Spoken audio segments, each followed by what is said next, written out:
Hello प्यारे बच्चों, कैसे हैं आप सब। उम्मीद करता हूँ फर्स्ट क्लास होंगे और एकदम बोर्ड एग्जाम सर पे आ गए हैं, तो उम्मीद करता हूँ बेहतरीन पढ़ाई चल रही होगी। बहुत बेसब्री से आप इंतजार कर रहे थे इलेक्ट्रोकेमिस्ट्री के वन शॉट का। तो भैया मैं थोड़ा सा अपडेट दे दूं आपको, ये वन शॉट 2 बार में रिकॉर्ड हुआ है। एक बार थोड़ा टेक्निकल एरर आ गया होगा, तो आपको लगेगा कि सर एक कुछ अलग गेटअप में है, फिर कुछ अलग गेटअप हो गया सर का, क्योंकि मेरे लाल ऑब्वियसली एक दिन रिकॉर्डिंग हुई अलग, कुछ टेक्निकल एरर की वजह से दूसरे दिन मुझे रिकॉर्डिंग कंप्लीट करनी पड़ी।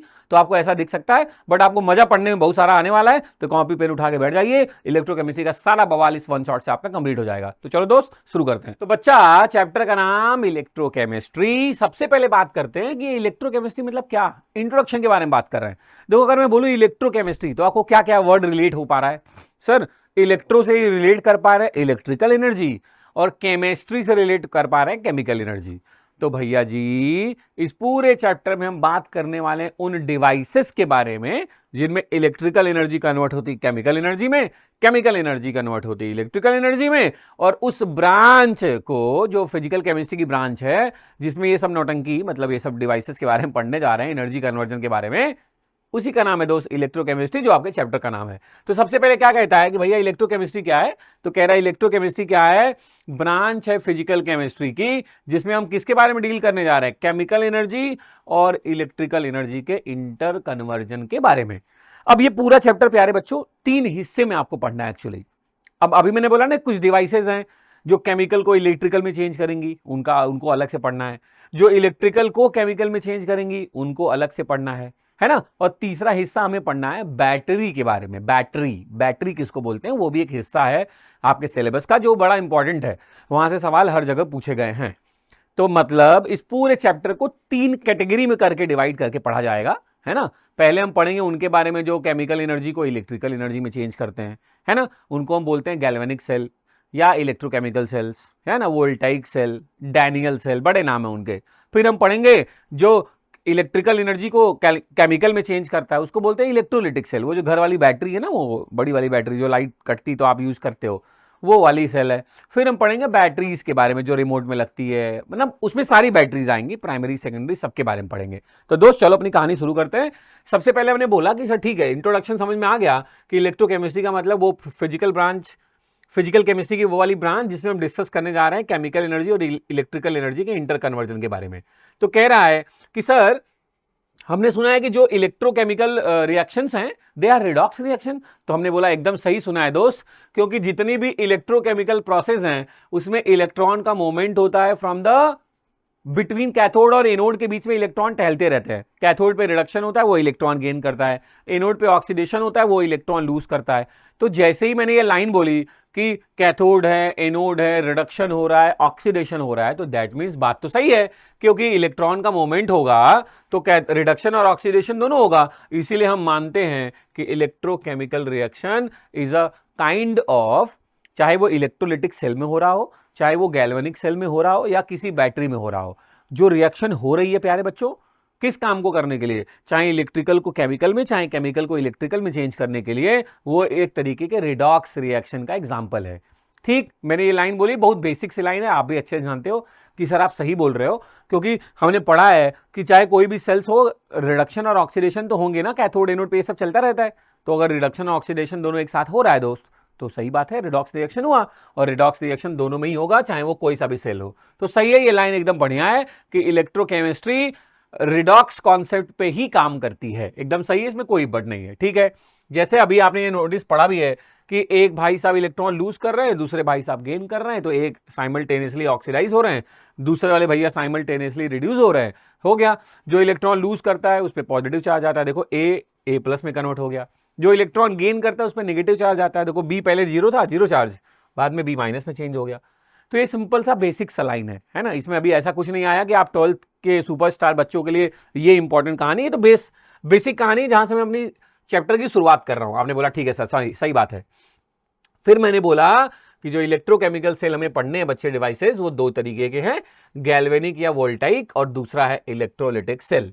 अब सर एक एक करके इनके बारे में बात करेंगे। मैंने बोला गैल्वेनिक सेल वो है जो केमिकल एनर्जी को इलेक्ट्रिकल एनर्जी में चेंज करता है। आपके रिमोट की बैटरी खराब हो गई, एसी वाले, टीवी वाली, आप मार्केट गए, वहां से एक बैटरी लेके आए, है ना।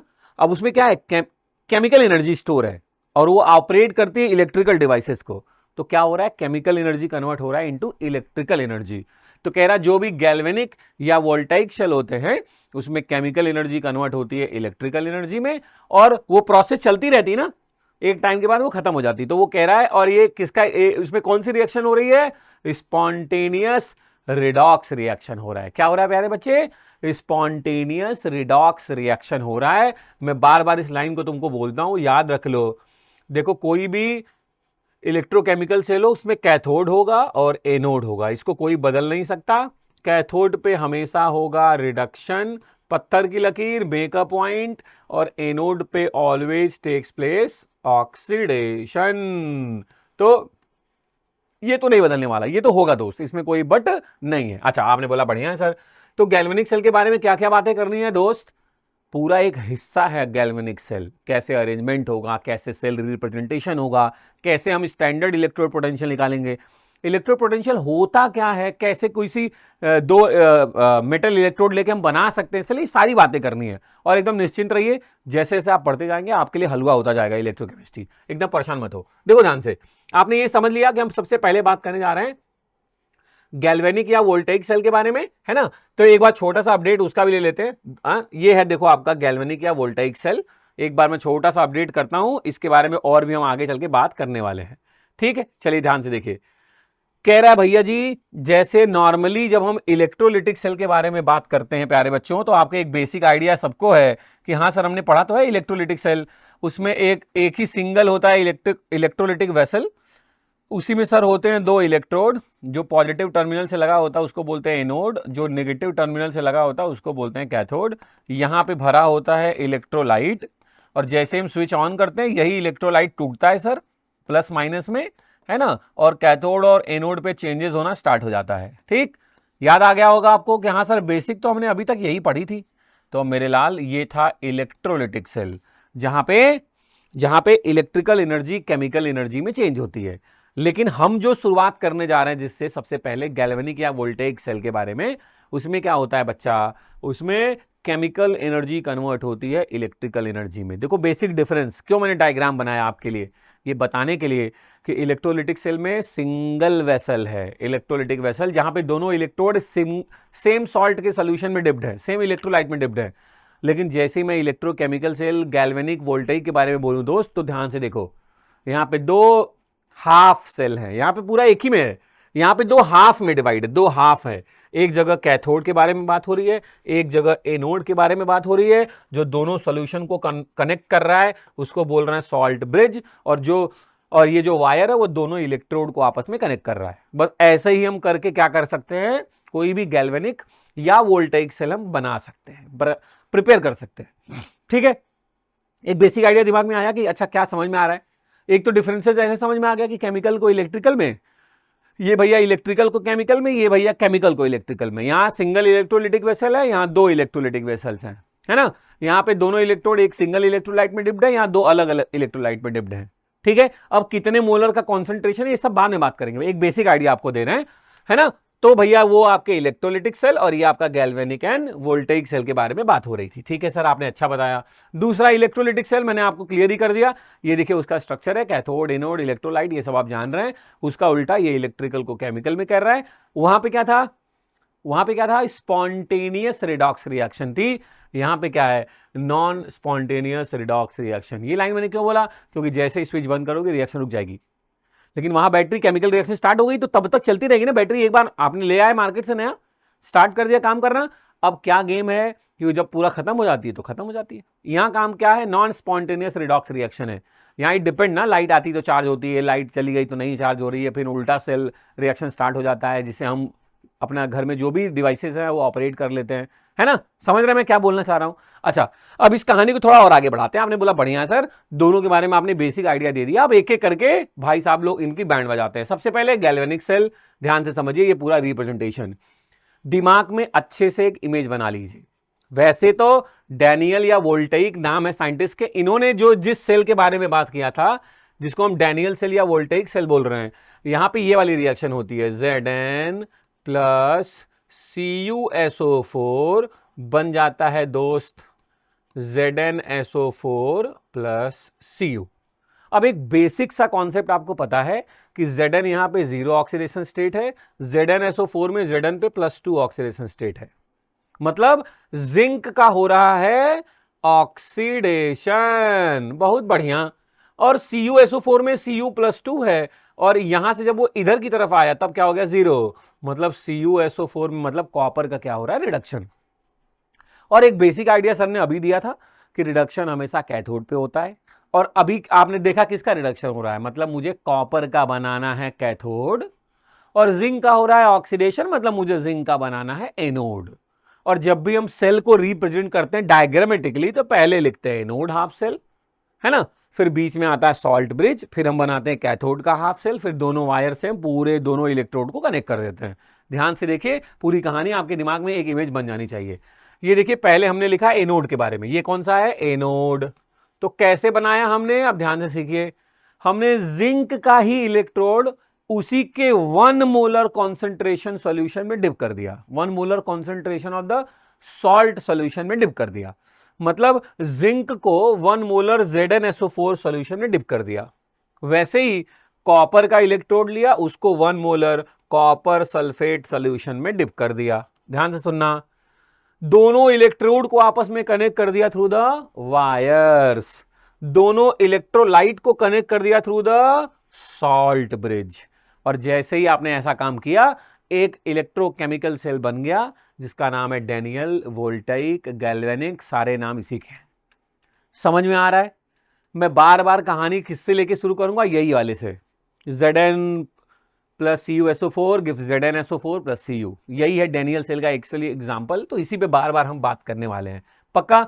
एक लंबी सांस लेते हुए अपने दिमाग में इस बात को क्लियर कर लीजिए कि electrodes are connected through the wire, electrolytes are connected through the salt bridge.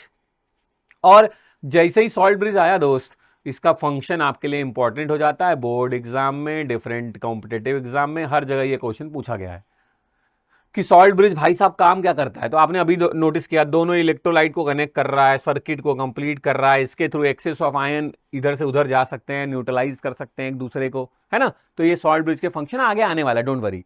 अब देखो, एनोड है, एनोड क्या होता है ऑक्सीडेशन, मतलब इलेक्ट्रॉन लूज करेगा। देखो इलेक्ट्रॉन यहां से निकल रहा है, लूज कर रहा है। और कैथोड पे क्या होता है रिडक्शन, मतलब भैया क्या करेंगे इलेक्ट्रॉन गेन करेंगे। और अगर इलेक्ट्रॉन का डायरेक्शन एनोड से कैथोड की तरफ है तो करंट का डायरेक्शन किधर से किधर होगा, कैथोड से एनोड की तरफ। ये तो बेसिक सा टर्मिनोलॉजी है, ठीक है। यहां भी कोई दिक्कत नहीं प्यारे बच्चे, आप समझ रहे हैं कि हाँ ठीक है सर। अब ध्यान से सुनो अगली कहानी। कहता है सर ये जो सॉल्ट ब्रिज है वो है क्या, लकड़ी का बना हुआ है, ग्लास का बना हुआ है, मेटल का बना हुआ है। तो दोस्त ये इन्वर्टेड यू शेप का ग्लास ट्यूब है जिसके अंदर भरा हुआ है क्या, जिलेटिन या अगार अगार के साथ इनर्ट इलेक्ट्रोलाइट। ध्यान से सुनना, ये है आपके इनर्ट इलेक्ट्रोलाइट। क्या है, KCl हो गया, KNO3 हो गया, NH4Cl हो गया, ये सब क्या है इनर्ट इलेक्ट्रोलाइट्स हैं जो कि अगार अगार या जिलेटिन के साथ इसी के अंदर भरे हुए हैं। जिलेटिन क्या है, सेमी सॉलिड मीडिया है, समझ लो, ऐसा नहीं कि उल्टा होकर गिर जाएगा, सेमी सॉलिड मीडिया टाइप का है, उसी के अंदर ये इनर्ट इलेक्ट्रोलाइट भरे हुए हैं। इनर्ट इलेक्ट्रोलाइट क्यों बोल रहा हूं, क्योंकि ये इनर्ट इस वजह से बोले जा रहे हैं क्योंकि इनके जो कैटायन और एनायन की जो दोनों की स्पीड है ना, मोबिलिटी है, वो दोनों सिमिलर है। जितनी कैटायन की मोबिलिटी उतनी एनायन की भी है। तो ऐसा नहीं कि कोई जल्दी पहुंच जाएगा, कोई जल्दी लिबरेट हो जाएगा, ऐसा कुछ नहीं है। दोनों की जो mobility, electrical mobility of the cation and anion, जिसमें भी सॉल्ट में दोनों की सिमिलर होती है, उसको नाम दे देते हैं इनर्ट इलेक्ट्रोलाइट। पक्का हो गया। अगर मैं आपको इसके अलावा भी कोई मेटल दे दूं और आपसे कहूंगे दोस्त जाओ इलेक्ट्रोकेमिकल सेल मतलब गैल्वेनिक सेल बना के लाओ, तो बना दोगे? करना क्या है, सिंपल है सर, आप दो दोगे, एक उन्हीं के मेटल को उन्हीं के 1 molar concentration of the electrolyte में डिप कर देंगे और दोनों इलेक्ट्रोड को वायर से कनेक्ट कर देंगे और दोनों सॉल्ट को सॉल्ट ब्रिज से, दोनों इलेक्ट्रोलाइट्स को, बन गया आपका इलेक्ट्रोकेमिकल सेल या गैल्वेनिक सेल, वोल्टाइक, डैनियल, बहुत सारे नाम है। मैं बार बार बोल रहा हूं कि अगर मैं अगली बार ना बोलूं तो कंफ्यूज मत होना, पक्का। तो सर देखो ये एनोड है और यहां क्या होगा, ऑक्सीडेशन। ऑक्सीडेशन मतलब क्या होगा, Zn कन्वर्ट होगा Zn+2 में, और ऑक्सीडेशन का मतलब होता है लॉस ऑफ इलेक्ट्रॉन। तो देखो ऑक्सीडेशन में क्या होगा, Zn कन्वर्ट होगा Zn+2 में, और जो यहां लूज होगा वो इधर आएगा तो क्या लिखा जाएगा, प्लस साइन के साथ। तो हमें को पूछता है कि भैया इस इनके एनोड हाफ सेल में रिएक्शन क्या होती है, तो भैया Zn कन्वर्ट हो जाता है Zn+2 में, और इलेक्ट्रॉन बैलेंस करेंगे तो +2 इलेक्ट्रॉन लिखेंगे, क्योंकि एनोड पे ऑक्सीडेशन होता है, लॉस ऑफ इलेक्ट्रॉन। तो कैथोड पे क्या होता है सर, रिडक्शन, Cu+2 Cu में कन्वर्ट हो रहा है। ये रिएक्शन अगर आपको याद है, आप कभी कुछ गड़बड़ नहीं करेंगे, देखो ना यहाँ Cu+2 Cu में कन्वर्ट हो रहा है, Zn+2 में कन्वर्ट हो रहा है, प्रॉब्लम ही खत्म। सर मैं वो रिएक्शन भूल जाऊंगा तो नहीं भूल सकते। आपको लग रहा है सर मेरे को मान लो ऐसा हो गया कि मुझे लगा Cu+Zn SO4 लिखा है, तब तो गड़बड़ हो जाएगा। नहीं होगा दोस्त, सोच के देखो, क्या Cu Zn को हटा सकता है? हटा ही नहीं सकता, वो तो मेटल इलेक्ट्रोलिटिक सीरीज में नीचे है। तो Cu का कोई सवाल ही नहीं उठता कि वो Zn SO4 में से Zn को हटा दे। तो ये डाउट होने की प्रोबेबिलिटी वैसे भी खत्म है। फिर एक ही ऑप्शन बचा, Zn + CuSO4, और बनेगा Zn SO4 + Cu। ठीक, मैं आगे बढ़ूं? अच्छा सर बढ़िया था, ये बात समझ में आ गई। अब वो जो रिएक्शन है देखिए, जिंक और कॉपर सल्फेट वाली, कहता है कॉपर सल्फेट के सोल्यूशन में, जो कि एक ब्लू कलर का सोल्यूशन होता है, उसमें जिंक वाली रॉड अगर आप डिप कर दोगे तो थोड़ी देर बाद आपको ये दिखेगा कि जो कॉपर का ब्लू कलर था वो डीकलराइज हो जाएगा, क्योंकि अब वो बन गया ZnSO4, और ये जो कॉपर है वो क्या हो गया, डिपॉजिट हो गया। ये कुछ आपको ऐसा ऑब्जर्वेशन मिल जाएगा। ठीक है, ये रिडॉक्स रिएक्शन का एग्जाम्पल है, ये भी ध्यान रखेंगे। ठीक है, आगे बढ़ते हैं। अब कह रहा सी के सर और कुछ बताया जाए, तो सर जब भी हमें क्या कोई सेल रिप्रेजेंट करना पड़ेगा तो इतना बार बार इतना बड़ा बनाना पड़ेगा मेरे को, ये वही गैल्वेनिक सेल ही है, बनाना पड़ेगा। तो नहीं, केमिस्ट्री ने बोला भाई साहब इतनी मेहनत करने की जरूरत है नहीं, हम आपको हर एक सेल का एक सेल रिप्रेजेंटेशन मेथड है, मैं आपको बता देता हूं। इन्होंने लिखा पहले आपको लिखना है मेटल, फिर सिंगल स्लैश करने के बाद मेटल आयन लिखना है, और पहले क्या लिखना है, ऑक्सीडेशन के बारे में लिखना है। मतलब पहले हमें एनोड के बारे में बात करना है, क्योंकि एनोड पे क्या होगा, मेटल कन्वर्ट होगा मेटल आयन में, यही तो होगा। अभी Zn किसमें कन्वर्ट होगा, ZnSO4 में। फिर हम लगाएंगे 2 लाइन, और ये है सॉल्ट ब्रिज, इसको क्या बोलते हैं, सॉल्ट ब्रिज। उसके बाद भाई पहले क्या होता है, एनोड, तो ऑक्सीडेशन लिखा, उसके बाद क्या है, सॉल्ट ब्रिज, उसके बाद क्या है, कैथोड। तो कैथोड पे पहले मेटल नहीं होता, कैथोड पे होता है मेटल आयन, जो बाद में कन्वर्ट हो जाता है इनटू मेटल। तो कोई सिंगल लाइन और ये डबल लाइन में अंतर समझिएगा। तो इधर हम बात करेंगे ऑक्सीडेशन या एनोड की, और इधर हम बात करेंगे रिडक्शन या कैथोड की। यहां एनोड की और यहां हम बात करेंगे कैथोड की। कोई तकलीफ यार बच्चों, कोई मुश्किल कि सर ये क्या बता रहे हैं? अब आप इस वाले कॉन्सेप्ट से, और एक बात, यहां पे इनका स्टेट लिखते हैं तो जनरली जो भी मेटल्स होंगे वो सॉलिड स्टेट में ही होते हैं ऑब्वियसली। ये एक्वस सोल्यूशन में है तो इनका कोई ना कोई कॉन्सेंट्रेशन होगा। अगर स्टैंडर्ड कंडीशन है तो हम स्टैंडर्ड में मानते हैं कि इनका कॉन्सेंट्रेशन है 1 मोलर, लेकिन अगर स्टैंडर्ड नहीं है तो यहां कोई ना कोई मैं लिख देता हूं कि यहां भैया x मोल पर लीटर कॉन्सेंट्रेशन होगा, यहां y मोल पर लीटर, कोई ना कोई कॉन्सेंट्रेशन होगा। स्टैंडर्ड है तो 1 लिखे होंगे, 1 मोल। स्टैंडर्ड कंडीशन का मतलब यही है कि कॉन्सेंट्रेशन 1 मोलर होगा, टेम्परेचर 25 डिग्री सेल्सियस मतलब 298 केल्विन, और प्रेशर 1 बार प्रेशर। तो ये स्टैंडर्ड कंडीशन है। ठीक है, स्टैंडर्ड नहीं है तो यहां कोई ना कोई उनका जो भी कॉन्सेंट्रेशन है वो लिखा होगा। तो आप ऐसे करके किसी सेल को रिप्रेजेंट भी कर सकते हैं। हम जिसके बारे में बात कर रहे हैं वो है Zn + CuSO4, बनेगा ZnSO4 + Cu, और इससे जो करंट प्रोड्यूस होगा, जो इलेक्ट्रोमोटिव फोर्स आएगा, जिसको बोलते हैं electrode potential of the cell, क्या होगा भाई, सेल रिएक्शन होगी, केमिकल एनर्जी इलेक्ट्रिकल एनर्जी में कन्वर्ट हो रही है, तो कितना इलेक्ट्रिकल एनर्जी कन्वर्ट हो रही है, तो हम जिसके बारे में बात कर रहे हैं उससे कन्वर्ट हो रहा है 1.11 वोल्ट। कितना, 1.11 वोल्ट। पक्का ना, क्लियर है? आपके घर में बड़ी सी बैटरी है 12 वोल्ट की, आप वो रिमोट में जो लगने वाला लेके आते हो उस पर लिखा था 1.5 वोल्ट्स, है ना? तो हर एक का ईएमएफ है अपना कि कितना उसके पास इलेक्ट्रिकल एनर्जी है। ठीक, समझ में आ गया बात? देखिए आपके सामने लिखा भी हुआ है, उम्मीद करता हूं आपने प्रॉपरली रिलेट कर लिया होगा। चलो बढ़िया है सर, मजा आ गया। तो भैया वो है ऑक्सीडेशन, मतलब एनोड वाले हाफ सेल की रिएक्शन, ये है रिडक्शन, मतलब कैथोड वाले हाफ सेल की रिएक्शन। दोनों को जोड़ दिया तो यही मैंने आपको सबसे पहले बताया था कि ये याद रहेगा, तो आपको एनोड कैथोड लिखने में, हाफ सेल लिखने में, डायग्राम बनाने में किसी में कोई दिक्कत नहीं होगी। ठीक, आपने बोला बढ़िया है सर, कोई दिक्कत नहीं। तो अभी जो सीखा उससे कुछ क्वेश्चन फटाफट कर लेते हैं। कह रहा था passage of electricity in the Daniell cell when zinc and copper electrode are connected is, electricity किधर से किधर जाती है? तो सर अभी आपने बताया था कि जिंक से कॉपर की तरफ इलेक्ट्रॉन जाते हैं। तो सर ने अभी आपने बोला कि बेसिक इंफॉर्मेशन है, फिर इलेक्ट्रिसिटी उसके अपोजिट डायरेक्शन में जाएगी, मतलब कहां से, कॉपर से जिंक की तरफ। तो आंसर क्या होगा, फ्रॉम कॉपर टू जिंक। हो गया आंसर, क्लियर हो गया? चलिए आगे बढ़ते हैं। अगला, अच्छा ये तो मैंने क्लियर कर ही दिया था, ये समझाने के लिए फिर से रख दिया था। अब कह रहा है सर आपने एक वर्ड यूज किया था थोड़ी देर पहले, 1.1 वोल्ट, 1.5 वोल्ट, कि इसका इलेक्ट्रोड पोटेंशियल है। तो होता क्या इलेक्ट्रोड पोटेंशियल? तो कहता है दोस्त, जब आप किसी मेटल को उसी के सॉल्ट के सोल्यूशन में डिप करोगे तो उनके बीच में क्या क्रिएट हो जाता है? पोटेंशियल डिफरेंस, और उसी को हम क्या बोलते हैं? Electrode potential. याद रखिएगा, पूछता है कि what is the electrode potential. तो याद रखिए क्या है? पोटेंशियल डिफरेंस बिटवीन, देखो, electrode and electrolyte due to the separation of charge, उसी को हम बोलते हैं electrode potential.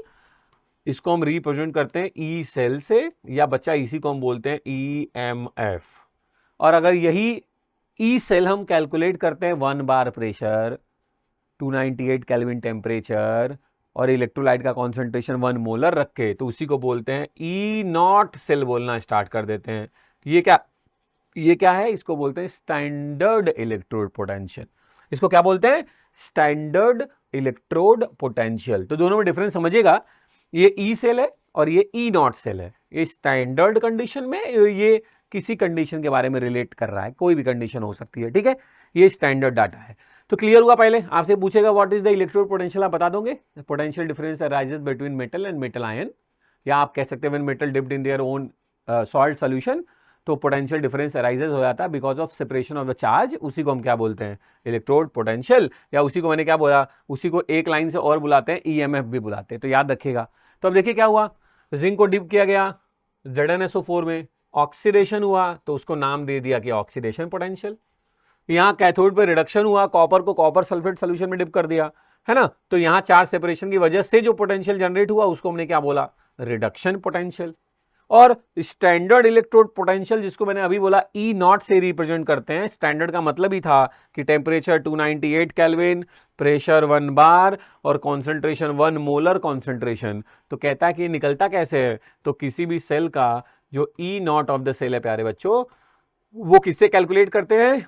E0 of the cathode, ध्यान से सुनना, minus E0 of the anode से कैलकुलेट करते हैं। एकदम सिंपल सी कहानी है, एकदम टेंशन लेने की नहीं है। आपसे कोई कहे कि भैया इसका स्टैंडर्ड इलेक्ट्रोड पोटेंशियल बताओ तो इस सेल का, तो आप सिंपल है, कैथोड का E0 देखना कितना है, माइनस कर देना एनोड का E0 of the cathode minus E0 of the anode. अब इसी को कई और नामों से भी लिख सकता हूं मैं, जैसे तुम्हारे सामने ही है, इलेक्ट्रोकेमिकल सेल ऐसे होती है, इधर होता है ऑक्सीडेशन, इधर होता है रिडक्शन। तो रिडक्शन कहाँ है? By side. तो मैं लिख सकता हूं इसको E left minus E right. क्या दिक्कत है भैया? एक ही बात तो हुई। या मैं ऐसे भी लिख सकता हूं, कैथोड पे क्या होता है? रिडक्शन, तो E reduction minus E oxidation. एक ही बात तो है, क्या फर्क पड़ता है? एक ही फॉर्मूला है, उसको लिखने के अलग अलग तरीके यूज हो रहे हैं। तो आपसे ये आपको जानना चाहिए, ये फॉर्मूले पूछे जाते हैं तो ये आपके लिए इंपॉर्टेंट है कि भैया E0 ऑफ द सेल निकालने को कैसे निकाला जा सकता है। तो ध्यान से देख लीजिए, कहता है इलेक्ट्रोड पोटेंशियल अगर एनोड वाले का निकाल रहे हो जहां ऑक्सीडेशन हो रहा है तो उसको बोलते हैं ऑक्सीडेशन पोटेंशियल। अगर तुम कैथोड वाले का निकाल रहे हो जहां रिडक्शन हो रहा है तो उसको बोलते हैं रिडक्शन पोटेंशियल। दोनों में बेसिक डिफरेंसेस क्या, फटाफट देख लो। कह रहा है ये ऑक्सीडेशन हाफ सेल में कैलकुलेट करते हैं, रिएक्शन लिखने का तरीका आपको अच्छे से पता है। कह रहा है जितना ज्यादा ग्रेटर ऑक्सीडेशन पोटेंशियल, जितना ज्यादा ऑक्सीडेशन पोटेंशियल होगा, greater will be tendency to get oxidise. भाई कह रहा जिस मेटल का electrode potential, oxidation electrode potential जितना ज्यादा, वो उतना ही जल्दी क्या होगा? ऑक्सीडाइज हो जाएगा, मतलब इलेक्ट्रॉन लूज कर देगा। वैसे ही सेम कहानी इधर भी है कि भैया ये रिडक्शन के लिए यूज करते हैं और जिसका रिडक्शन पोटेंशियल जितना ज्यादा होगा वो उतना जल्दी रिड्यूस हो जाएगा। सिंपल। भैया मेरा रिडक्शन पोटेंशियल ज्यादा, मैं जल्दी रिड्यूस हो जाऊंगा। आपका ऑक्सीडेशन पोटेंशियल ज्यादा, आप जल्दी ऑक्सीडाइज हो जाओगे। इसमें कंफ्यूज होने की कोई जरूरत नहीं है। इलेक्ट्रोकेमिकल सीरीज है जो आपको एक ट्रेंड बताती है कि कौन जल्दी ऑक्सीडाइज होगा, कौन जल्दी रिड्यूस। अगले 5 मिनट में वो आ जाएगा आपके सामने, एक लाइन में बताऊंगा, तुम्हें सब मोह माया से मुक्त हो जाओगे इन सभी से, कौन रिड्यूस कौन ऑक्सीडाइज। सिंपल ट्रिक है दोस्त, बस थोड़ा सा वेट करो, ठीक। तो ये ऑक्सीडेशन और ये रिडक्शन पोटेंशियल की कहानी हो गई। कैसे कैलकुलेट करते हैं? तो मैंने बोला कि सेल पोटेंशियल का मतलब क्या है, भैया एक जगह ऑक्सीडेशन हो रहा है, एक जगह रिडक्शन हो रहा है, उन्हीं के बीच का जो डिफरेंस होगा वही सेल का पोटेंशियल होगा। तो वही कह रहा है the difference between the electrode potential of the 2 half cell is known as cell का पोटेंशियल। भाई सेल तो 2 हाफ सेल से बना है ना, इन दोनों हाफ सेल के बीच में जो डिफरेंस है वही है सेल पोटेंशियल। और उसी को स्टैंडर्ड कंडीशन में कैलकुलेट करें तो स्टैंडर्ड इलेक्ट्रोड पोटेंशियल या स्टैंडर्ड सेल पोटेंशियल, ठीक। इसी को इलेक्ट्रोमोटिव फोर्स भी बोलते हैं, मैंने बताया था, ईएमएफ भी इसको हम बोल सकते हैं। बस ईएमएफ का मतलब क्या है, कहता है इट इज कॉल्ड ईएमएफ, और ईएमएफ को कैसे रिप्रेजेंट कर रहे हैं, जबकि आपके सेल से no current is drawn from the cell. जैसे 1.1 वोल्ट की बैटरी लाए, वो उसका ईएमएफ है, क्योंकि उस समय उससे कोई करंट निकल नहीं रहा है। अब अगर कोई करंट खींच लिया जाए, कम हो रहा हो, तो हम नहीं, कोई करंट ड्रॉन नहीं हो रहा हो फ्रॉम द इलेक्ट्रो सेल, जो भी आपका सेल है, उस समय हम उसको बोलते हैं कि ये इसका ईएमएफ है। ठीक है। और ई नॉट सेल निकालने का तरीका सर ने अभी बता दिया था, ई कैथोड माइनस ई एनोड, है ना, या ई लेफ्ट माइनस ई राइट। और आपको लग रहा होगा सर इसी को ई रिडक्शन के फॉर्म में दोनों को क्यों लिख रहे हैं, क्योंकि भैया आईयूपीएससी ने बोला। अब खुद ही सोच के देखो, मैं आपको कोई मेटल दूं और आपसे कहूं इसका इलेक्ट्रोड पोटेंशियल बताओ, तो तुम कौन सा वाला बताओगे, ऑक्सीडेशन वाला कि रिडक्शन वाला? प्रॉब्लम है ना, कोई ऑक्सीडेशन बता रहा है, कोई रिडक्शन बता रहा है, तो फिर कंफ्यूजन ढेर सारा होगा। तो आईयूपीएससी ने बोला भाई साहब, अब जब भी कोई आपसे पूछे इलेक्ट्रोड पोटेंशियल, तो आप रिडक्शन ही बताओगे, बात खत्म। तो फिर आपको लग रहा होगा सर, फिर ये बताइए, किसी का जो रिडक्शन पोटेंशियल है और किसी का जो ऑक्सीडेशन पोटेंशियल है, उनमें कोई रिलेशन है क्या? हाँ दोस्त, रिडक्शन पोटेंशियल को माइनस कर दो, ऑक्सीडेशन हो जाएगा, ऑक्सीडेशन को नेगेटिव कर दो, रिडक्शन हो जाएगा, साइन चेंज हो जाता है बस। तो यहाँ पे देखो कैसे लिखा है, ई cathode minus E anode. Cathode पे क्या होता है? रिडक्शन। एनोड पे क्या होता है? ऑक्सीडेशन। और ऑक्सीडेशन होता है तब तो वो ऑक्सीडेशन पोटेंशियल होगा, लेकिन अगर ऑक्सीडेशन पोटेंशियल को रिडक्शन के फॉर्म में लिखोगे तो साइन चेंज हो जाएगा। तो इसलिए देखो ऐसे हो गया, ई ऑक्सीडेशन एनोड प्लस ई रिडक्शन कैथोड। प्लस क्यों हो गया? आपको लग रहा होगा प्लस कैसे हो गया, तो मैंने यही बोला भाई, अगर यहाँ पे भी मुझे ऑक्सीडेशन वाले को रिडक्शन में लिखना होगा तो साइन चेंज हो जाएगा, तो प्लस नहीं हो जाएगा। तो इसलिए तीसरा फॉर्मूला आपको ऐसा दिख रहा है। तो कंफ्यूज मत होना, मैंने आपको जो फॉर्मूले बताए उससे किसी एक फॉर्मूले को ऐसे कस के पकड़ लो कि sir E not of the cell या E cell equal to E cathode minus E anode, बस पकड़ लो ऐसे, E cathode minus E anode. और जो भी ई है वो हमेशा रिडक्शन के फॉर्मेट में लिखा जाता है बस। अब कोई इसमें धांधली करने की जरूरत नहीं है, हाउस पाउच भी करने की जरूरत नहीं, करी पता नहीं ये है वो है, कुछ नहीं। ई कैथोड माइनस ई एनोड, और कैथोड का मतलब, और हमेशा ई जो सेल है इलेक्ट्रोड पोटेंशियल, हमेशा आईयूपीएस ने बोला है रिडक्शन फॉर्मेट में ही लिखा जाना चाहिए। अगर कहीं पे ऑक्सीडेशन के फॉर्मेट में दोस्त बताया जा रहा तुमको, तुम साइन चेंज करके उसको बदल लो, बात खत्म। ठीक, सिंपल, टेंशन मत लो, अभी क्वेश्चन पे आएंगे तो मैं बताऊंगा अभी। अच्छा, उन्होंने बोला बढ़िया है, और स्टैंडर्ड मतलब वही नॉट लगा दिया। सर ये तो बढ़िया था। अब सर देखो, ये आ गई इलेक्ट्रोकेमिकल सीरीज, मैंने बोला था 5 मिनट वेट कर लो, पूरी कहानी ध्यान से समझो। अगर तुम्हें इसमें थोड़ी तकलीफ लग रही हो तो उसका दूसरा वर्जन भी मैं दे देता हूं। तुमको मेटल इलेक्ट्रोड सीरीज याद है? हाँ सर याद है। उसमें जैसे जैसे नीचे बढ़ोगे वैसे वैसे रिडक्शन की टेंडेंसी बढ़ेगी। सिंपल, एक लाइन में याद हो गया। फिर से सुनो, मान लीजिए अपनी कहानी लिथियम से शुरू कर रहे हैं, LiKNaCaMg, अरे वही मेटल इलेक्ट्रोड सीरीज, बस लिथियम ऐड कर लेना और लास्ट में लिख देना fluorine. Actually electrochemical series lithium से स्टार्ट होकर फ्लोरीन पे खत्म होती है। और डाटा कहता है बीच में एक जगह हाइड्रोजन भी आता है जिसका ईएमएफ 0, इलेक्ट्रोड पोटेंशियल क्या होता है? 0। इसके ऊपर सब लोग कैसे हैं? नेगेटिव वाले। इसके बाद के सब लोग कैसे हैं? ऑब्वियसली 0 के बाद प्लस वैल्यू आती है। तो मैं क्या बोल रहा हूं?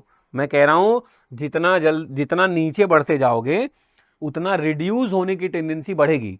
और रिडक्शन होता कहाँ है? कैथोड पे, मतलब उतना ही कैथोड पे जाने की टेंडेंसी बढ़ेगी। फिर से समझ लो, इस वाले में, इसमें तो उल्टा लिखा है, देखो ध्यान से, यहाँ Li से लेके F तक गया, उल्टा गया है। तो मैं किसी एक को पकड़ लो, जैसे मैं इसे समझा लेते हैं, तुम्हें याद नहीं करना, डोंट वरी। Li से शुरू होकर F तक गया है सर, इंक्रीजिंग ऑर्डर में लिखा जाता है इलेक्ट्रोड पोटेंशियल। तो माइनस से शुरू हुआ है, बीच में 0 आया, फिर प्लस। तो मतलब जितना आपके इलेक्ट्रोड पोटेंशियल की वैल्यू होगी पॉजिटिव, उतना ही रिडक्शन की टेंडेंसी बढ़ेगी और उतना ही हम बेहतर क्या होंगे? Oxidising agent. ठीक, कोई तकलीफ नहीं होनी चाहिए इस लाइन में। जितना ज्यादा हम नीचे की तरफ जाएंगे उतना हमारी जो वैल्यू है इलेक्ट्रोड पोटेंशियल की, जो रिडक्शन के फॉर्मेट में ही होगी सीरीज, पूरे सीरीज में, वो उतना प्लस होती चली जाएगी। माइनस से 0, 0 से प्लस होती जा रही है ना, उतनी बढ़ती जा रही है। तो जितना ज़्यादा वैल्यू होगी आपके स्टैंडर्ड इलेक्ट्रोड पोटेंशियल की, उतना जल्दी हम रिड्यूस होंगे, मतलब उतना बेहतर ऑक्सीडाइजिंग एजेंट होंगे। इसका उल्टा कर लेते हैं दोस्त, जितना हम ऊपर की तरफ जाएंगे, इधर नहीं इस वाले में, जितना हम ऊपर की तरफ जाएंगे, मतलब जितना वैल्यू नेगेटिव होती जाएगी उतना जल्दी वो क्या होगा? ऑक्सीडाइज। मतलब उतना जल्दी वो कहाँ जाएगा? एनोड पे। मतलब उतना बेहतर क्या होगा? Reducing agent. बस ये मेरे लाल, इस लाइन को पकड़ लिया, कई सारे सवाल नीट, जेई, बोर्ड सब ऐसे ध्वस्त हो जाएंगे बस एक छोटे से लाइन से। फिर से एक लंबी सांस लो। क्या याद करना है कि सर जो आपने बोला मेटल इलेक्ट्रोलिटिक सीरीज, उसमें दो चीजें बढ़ा लीजिए, ऊपर Li लिख लीजिए, नीचे फ्लोरीन। सर उसमें जैसे जैसे नीचे जाएंगे वैसे वैसे रिडक्शन की टेंडेंसी बढ़ेगी, मतलब जल्दी कैथोड पे जाने की टेंडेंसी बढ़ेगी, मतलब इलेक्ट्रोड पोटेंशियल उतना ज्यादा होता चला जाएगा, क्योंकि हम निगेटिव से जीरो से होते हुए पॉजिटिव की तरफ जा रहे हैं। एक लाइन पकड़ लिया, उसका उल्टा कर दो, बात खत्म। ठीक, बहुत सारे सवालों के जवाब आपको मिल जाएंगे। मान लो दो मेटल दूं और दोनों की इलेक्ट्रोड पोटेंशियल लिख दूं, जिसका जितना ज़्यादा नेगेटिव होगा उतना जल्दी ऑक्सीडाइज होगा, उतना जल्दी एनोड पे जाएगा, उतना बेहतर रिड्यूसिंग एजेंट होगा। इसका उल्टा कर लो, चलेगा? बढ़िया, चलो आगे बढ़ते हैं। सर ये तो अच्छा समझाया, फिर इधर आते हैं। क्या कह रहा है क्वेश्चन? कह रहा है बच्चा कि हमने कॉपर से कॉपर +2, मतलब एक इलेक्ट्रोकेमिकल सेल है आपके सामने, उसका रिप्रेजेंटेशन है ना, गैल्वेनिक सेल का। कह रहा cell represented above should have EMF. कह रहा इसका ईएमएफ क्या होगा? Positive, negative, zero. तो अब डाटा सुनो।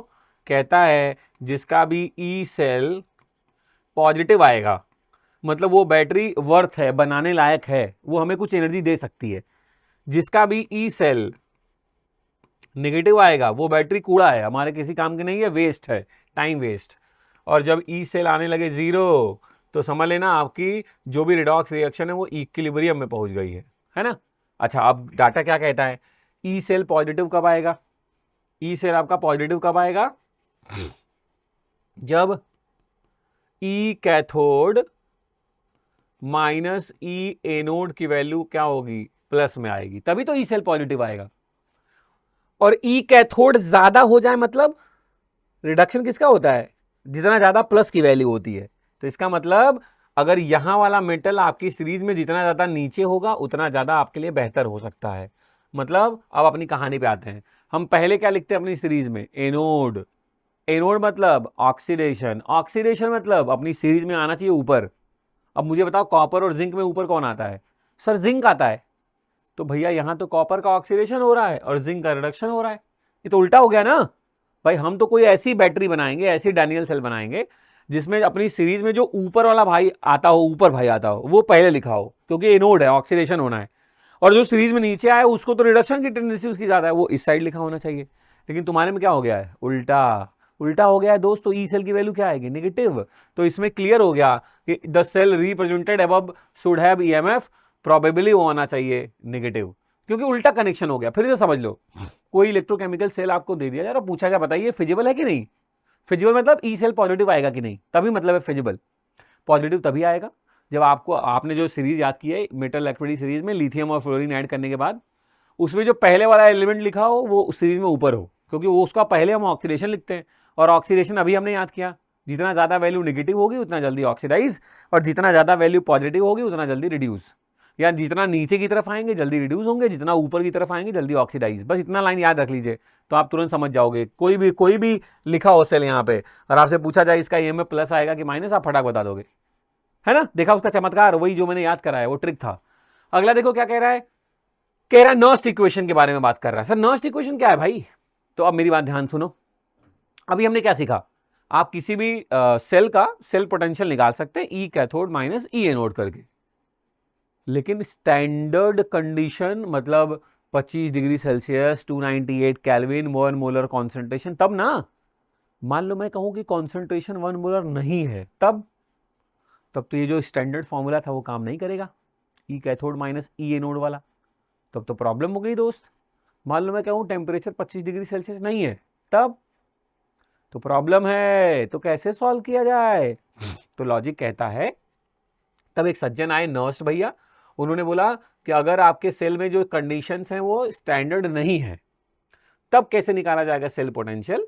तो उसका फॉर्मूला उन्होंने दिया कि जिसका भी निकाल रहे हैं ई मेटल आयन से मेटल। अब देखो हर बार मैं रिडक्शन फॉर्मेट में लिख रहा हूं, देखो ज्यादा से कम रिडक्शन, फिर देखो ई ज्यादा से कम रिडक्शन। तो क्या इन्होंने क्या बोला कि जैसे मान लीजिए किसी सिंगल इलेक्ट्रोड के लिए आप क्या निकालने जा रहे हैं? नर्स्ट इक्वेशन लिखने जा रहे हैं। देखो एक ही इलेक्ट्रोड तो है, एम से एम प्लस एन से एम हो रहा है, रिडक्शन प्रोसेस हो रही है, ऑक्सीडेशन के लिए भी लिख सकते हैं, डोंट वरी। डाटा पे फोकस करते हैं। तो नर्स्ट इक्वेशन करता है ई मेटल आयन से metal equal to E naught, फिर मेटल आयन से metal minus R T upon N F, log, है ना, ये देखो यहां आपको लग रहा होगा ln लिखा है, तो आपने को सिखाया है मैंने कई बार, ln इक्वल टू होता है 2.303 लॉग बेस टू 10। तो अगर मैं यहां लॉग लिख रहा हूं तो इसका मतलब मैं यहां पे लिख दूंगा 2.303 का मल्टीप्लाई, मतलब ये फॉर्मूला है E equal to E naught minus में 2.303 R T upon N F log, ऊपर है मेटल और नीचे है मेटल आयन का कॉन्सेंट्रेशन। नॉस्ट इक्वेशन किसी सिंगल इलेक्ट्रोड के लिए कैसे लिखते हैं, इस लाइन पे बड़े अच्छे से और बहुत तमीज से काम करने की जरूरत है। कहता है भाई साहब किसी सिंगल इलेक्ट्रोड का अगर आपको निकालना है कि भाई साहब इसका निकालिए ना इलेक्ट्रोड पोटेंशियल क्या होगा, तो E of that electrode equal to E not of that electrode फिर minus 2.303 R T upon N F log metal और अपॉन मेटल आयन का कॉन्सेंट्रेशन। अब मेरी बात ध्यान सुनना इस पूरी सीरीज में, लेकिन मेटल तो सॉलिड स्टेट है और हमने क्या सीखा है कि कोई प्योर सॉलिड स्टेट में हो या प्योर लिक्विड स्टेट में हो हम उसका कॉन्सेंट्रेशन क्या मानते हैं, यूनिटी। तो यही फॉर्मूला क्या हो गया, 1 यहां पे आ जाएगा, मेटल की जगह क्या आ जाएगा 1।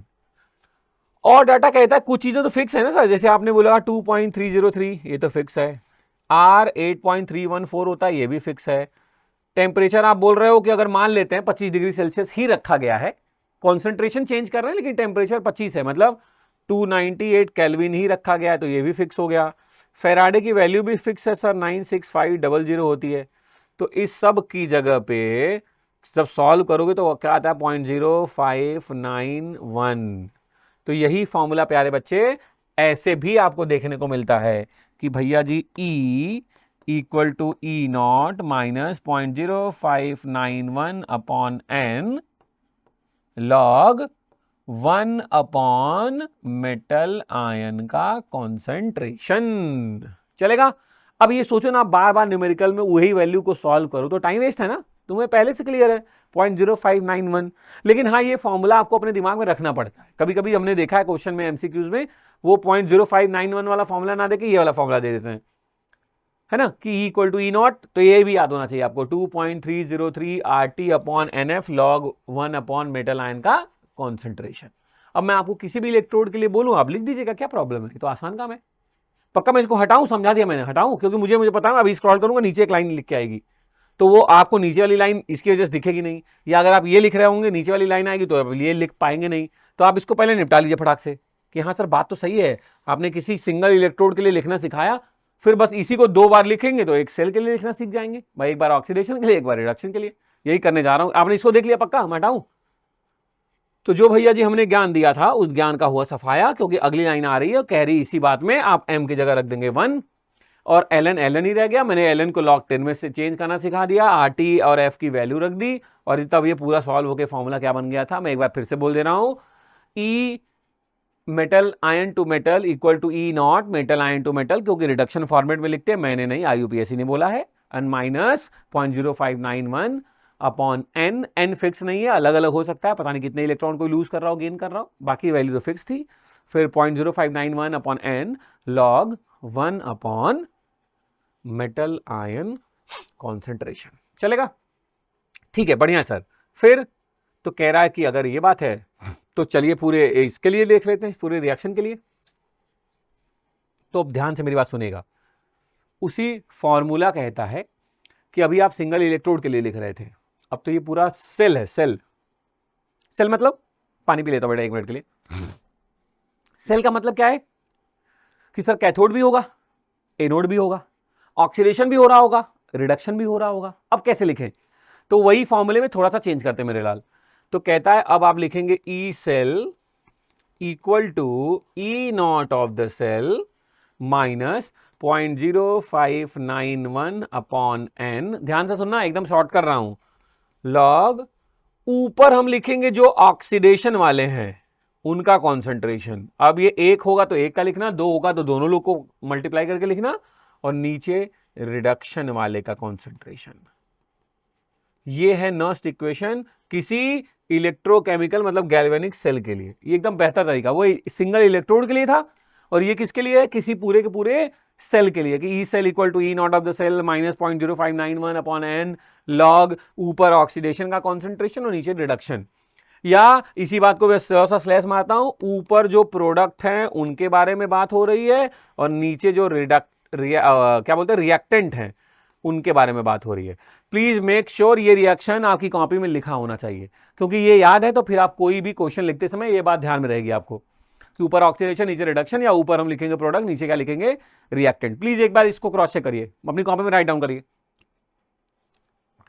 चलो चलो चलो, शाबाश प्यारे बच्चों, निपटाओ फटाक से, पक्का। अब ध्यान से सुनना मैं कैसे चेंज कर रहा हूं। आपने बोला बढ़िया सर, अब तो हम किसी के लिए भी लिख सकते हैं, किसी इलेक्ट्रोकेमिकल सेल के लिए, गैल्वेनिक के लिए, हमें कैथोड एनोड पता होगा, फट से लिख देंगे। हमने कहा हाँ मेरे लाल, इसलिए तो इतना मेहनत कर रहा हूं, लिख दोगे। अच्छा आगे बढ़ो, तब देखो क्या सीखने जा रहे हो तुम। तब ये उन्होंने पूरी वैल्यू रखी जो मैंने आपको बताई, ऊपर प्रोडक्ट नीचे रिएक्टेंट करके अब आराम से उन्होंने रिएक्शन लिखना सिखा दिया। आगे बढ़ रहा हूं, कॉपी पेस्ट आपने कर लिया है, तो आपके पास एक डाटा निकल के आया कि ठीक है सर ये तो बढ़िया बात है, लेकिन यही इक्वेशन इक्विलिब्रियम में लिखा जाए तब कैसे लिखा जाएगा। तो आप मेरी बात ध्यान सुनिए, इक्विलिब्रियम का मतलब क्या होता है, molar concentration of product upon molar concentration of reactant, उसी को इक्विलिब्रियम पे वर्ड यूज कर देते हैं केसी। तो इस पूरे की जगह हम क्या लिख देंगे केसी, और इक्विलिब्रियम पे ई सेल क्या हो जाता है, इक्विलिब्रियम पे ई सेल की वैल्यू क्या हो जाती है 0, तो इसकी जगह आ गया 0, इसकी जगह आ गया केसी। तो यही फॉर्मूला क्या हो गया, E not of the cell उधर चला गया, minus E not of the cell equal to minus फलाने, तो माइनस माइनस कैंसिल हो जाएगा और फॉर्मूला क्या आ जाएगा, E not of the cell equal to 0.0591 upon N log, इस पूरे की जगह क्या लिख देंगे के सी। तो ये क्यों ये फॉर्मूला डिराइव करके बता रहा हूं तुमको, क्योंकि जब standard electrode potential of the cell और इक्विलिब्रियम कांस्टेंट के बीच का कोई न्यूमेरिकल बनता है, पूछता है रिलेशन, फॉर्मूला, कैलकुलेशन, तो इस फॉर्मूले से निपटाएंगे, ठीक। और अभी ये तो हो गया कि भैया इक्विलिब्रियम कांस्टेंट और E not of the cell के बीच का रिलेशन है। अब कहता है यही सेम रिलेशन गिब्स एनर्जी के साथ भी बताओ, स्टैंडर्ड गिब्स एनर्जी का relation E not of the cell के साथ क्या है वो बताओ, और स्टैंडर्ड गिब्स एनर्जी का रिलेशन इक्विलिब्रियम के साथ क्या है वो बताओ। तो चलो वो भी सीख लेते हैं, करना क्या है, अगले पेज पे वही तो है। तो कहता है भैया डेल्टा जी नॉट का relation electrode potential of the cell के साथ क्या है, तो कहता है delta G naught equal to minus N F E not of the cell. Delta G naught standard Gibbs energy equal to minus N, वही number of electron lose और gain, N के बारे में आप जानते हैं, F Faraday constant, E not of the cell क्या है, standard electrode potential of the cell. ये रिलेशन है गिब्स एनर्जी और ई नॉट के बीच का, स्टैंडर्ड गिब्स एनर्जी और स्टैंडर्ड इलेक्ट्रोड पोटेंशियल का। अब कह रहा है स्टैंडर्ड गिब्स एनर्जी और इक्विलिब्रियम कांस्टेंट का रिलेशन क्या है, तो कहता है delta G naught equal to minus में 2.303 आर टी लॉग के सी, या इसी को अगर कहीं ऐसे लिखा जाए दोस्त तो एकदम टेंशन नहीं लेना कि अरे भैया क्या लिख दिन, ये ऐसा भी लिखा जा सकता है minus R T L N K C. तो अभी सीखा ही है कि एल एन की जगह हम लिख सकते हैं 2.303 लॉग 10, तो बच्चा कंफ्यूज होने की जरूरत नहीं है, ये भी फॉर्मूला है, ये भी रिलेशन है। इन शॉर्ट आपको 4 फॉर्मूले मैंने बताए, नर्स्ट इक्वेशन सिंगल इलेक्ट्रोड के लिए, नर्स्ट इक्वेशन पूरे इलेक्ट्रोकेमिकल सेल के लिए, नर्स्ट इक्वेशन लिखने के बाद हमने रिलेशन भी सीखा कि स्टैंडर्ड इलेक्ट्रोड पोटेंशियल और इक्विलिब्रियम कांस्टेंट का क्या रिलेशन है, Gibbs energy, standard Gibbs energy और इक्विलिब्रियम कांस्टेंट का क्या रिलेशन है, स्टैंडर्ड गिब्स एनर्जी और स्टैंडर्ड इलेक्ट्रोड पोटेंशियल का क्या रिलेशन है। इन सब पे क्वेश्चंस बनते हैं, तो मेक श्योर ये फॉर्मूले आपके जहन में आ जाए, ब्लड में से ब्लड ऐसे काटे ब्लड निकले फॉर्मूले के साथ, इतना कंफर्म होना चाहिए फॉर्मूले, ठीक। आपने बोला बढ़िया है सर, तो कह रहा है कि भैया अगर अब गिब्स एनर्जी और ये सब आपने पढ़ ही लिया है तो ये भी बात कर लेते हैं कि कब आपकी बैटरी स्पॉन्टेनियस होगी, किस केस में फिजिबल होगी, स्पॉन्टेनियस होगी, काम करेगी कि नहीं। तो अभी हमने क्या सीखा था, जिस भी केस में जो आपका ई नॉट है, ई नॉट ऑफ द सेल, वो अगर पॉजिटिव हुआ तो बैटरी हमारे किसी काम की है, और अगर नेगेटिव हो गया तो किसी काम की नहीं है। तो अब रिलेशन देखो, ई सेल और गिब्स का क्या था अभी formula, delta G naught equal to minus N F E not of the cell. तो अगर E not of the cell की वैल्यू हमने लिख दी पॉजिटिव तो डेल्टा जी की वैल्यू आएगी नेगेटिव, और हमने इतना बेसिक आइडिया हम सबको है कि जिसके लिए भी डेल्टा जी, जिस भी प्रोसेस के लिए भी डेल्टा जी की वैल्यू नेगेटिव होती है वो सब स्पॉन्टेनियस होते हैं, मतलब अच्छी बैटरी है, फिजिबल है, काम करेगी।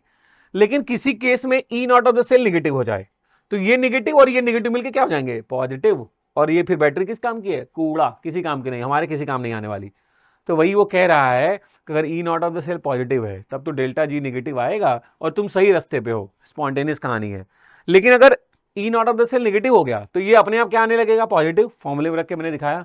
तो कैसा हो जाएगा, नॉन स्पॉन्टेनियस। और कहता है कि जब ई नॉट ऑफ द सेल हो जाए 0 तो ऑब्वियसली डेल्टा जी नॉट भी क्या हो जाएगा, 0। और ये तभी पॉसिबल है जब अपना भाई कहां पहुंच जाए, इक्विलिब्रियम पे। कहां पे, रिएक्शन एट इक्विलिब्रियम। चलेगा, बढ़िया, अरे वाह। चलो आगे बढ़ते हैं। अब जो सीखा है वो अप्लाई करने का समय आ गया। देखते हैं क्या सीखा है आपने पहले वाले हिस्से में, है ना। चलिए देखते हैं। कह रहा है the EMF of the following cell at 25 degree Celsius is. आपने नोटिस किया कॉन्सेंट्रेशन अलग अलग है, तो आपने समझ लिया कौन सा इक्वेशन लगेगा, नर्स्ट इक्वेशन। क्या कहता है, E cell equal to E not of the cell minus 0.0591 upon N. Check करो कितने इलेक्ट्रॉन का लोचा है सर, Fe से Fe+2 जाने में 2 इलेक्ट्रॉन का खेल। इधर H+ से H2, अच्छा H2 तो बैलेंस करने के लिए यहाँ 2 लिखोगे ही, तब भी 2 ही इलेक्ट्रॉन का खेल होगा, तो सही है। n की वैल्यू कितनी है, 2। फिर लॉग ऊपर ऑक्सीडेशन का कॉन्सेंट्रेशन। चलो देखो किसका ऑक्सीडेशन हो रहा है सर, Fe से Fe+2 ऑक्सीडाइज हो रहा है, तो मतलब ऊपर हमें लिखना है 0.001 अपॉन नीचे रिडक्शन वाले का कॉन्सेंट्रेशन। किसका रिडक्शन हो रहा है सर, ये इसका हो रहा है, लेकिन इसके पहले तो 2 है। और हमने सीखा है कि जब किसी के पहले 2 हो, कोई कोफिशिएंट हो, तो जब हम कॉन्सेंट्रेशन लिखते हैं तो वो पावर में चला जाता है। इसका मतलब 0.01 का स्क्वायर, मतलब 0.01 इंटू 0.01। ई नॉट सेल कैसे निकालते हैं सर, अभी सिखाया था आपने। ई cathode, E not of the cathode minus E not of the anode.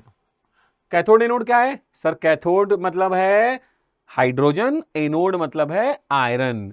तो देखो ना, ई cathode hydrogen electrode, hydrogen electrode को बोलते हैं स्टैंडर्ड हाइड्रोजन इलेक्ट्रोड को बोलते हैं रेफरेंस इलेक्ट्रोड।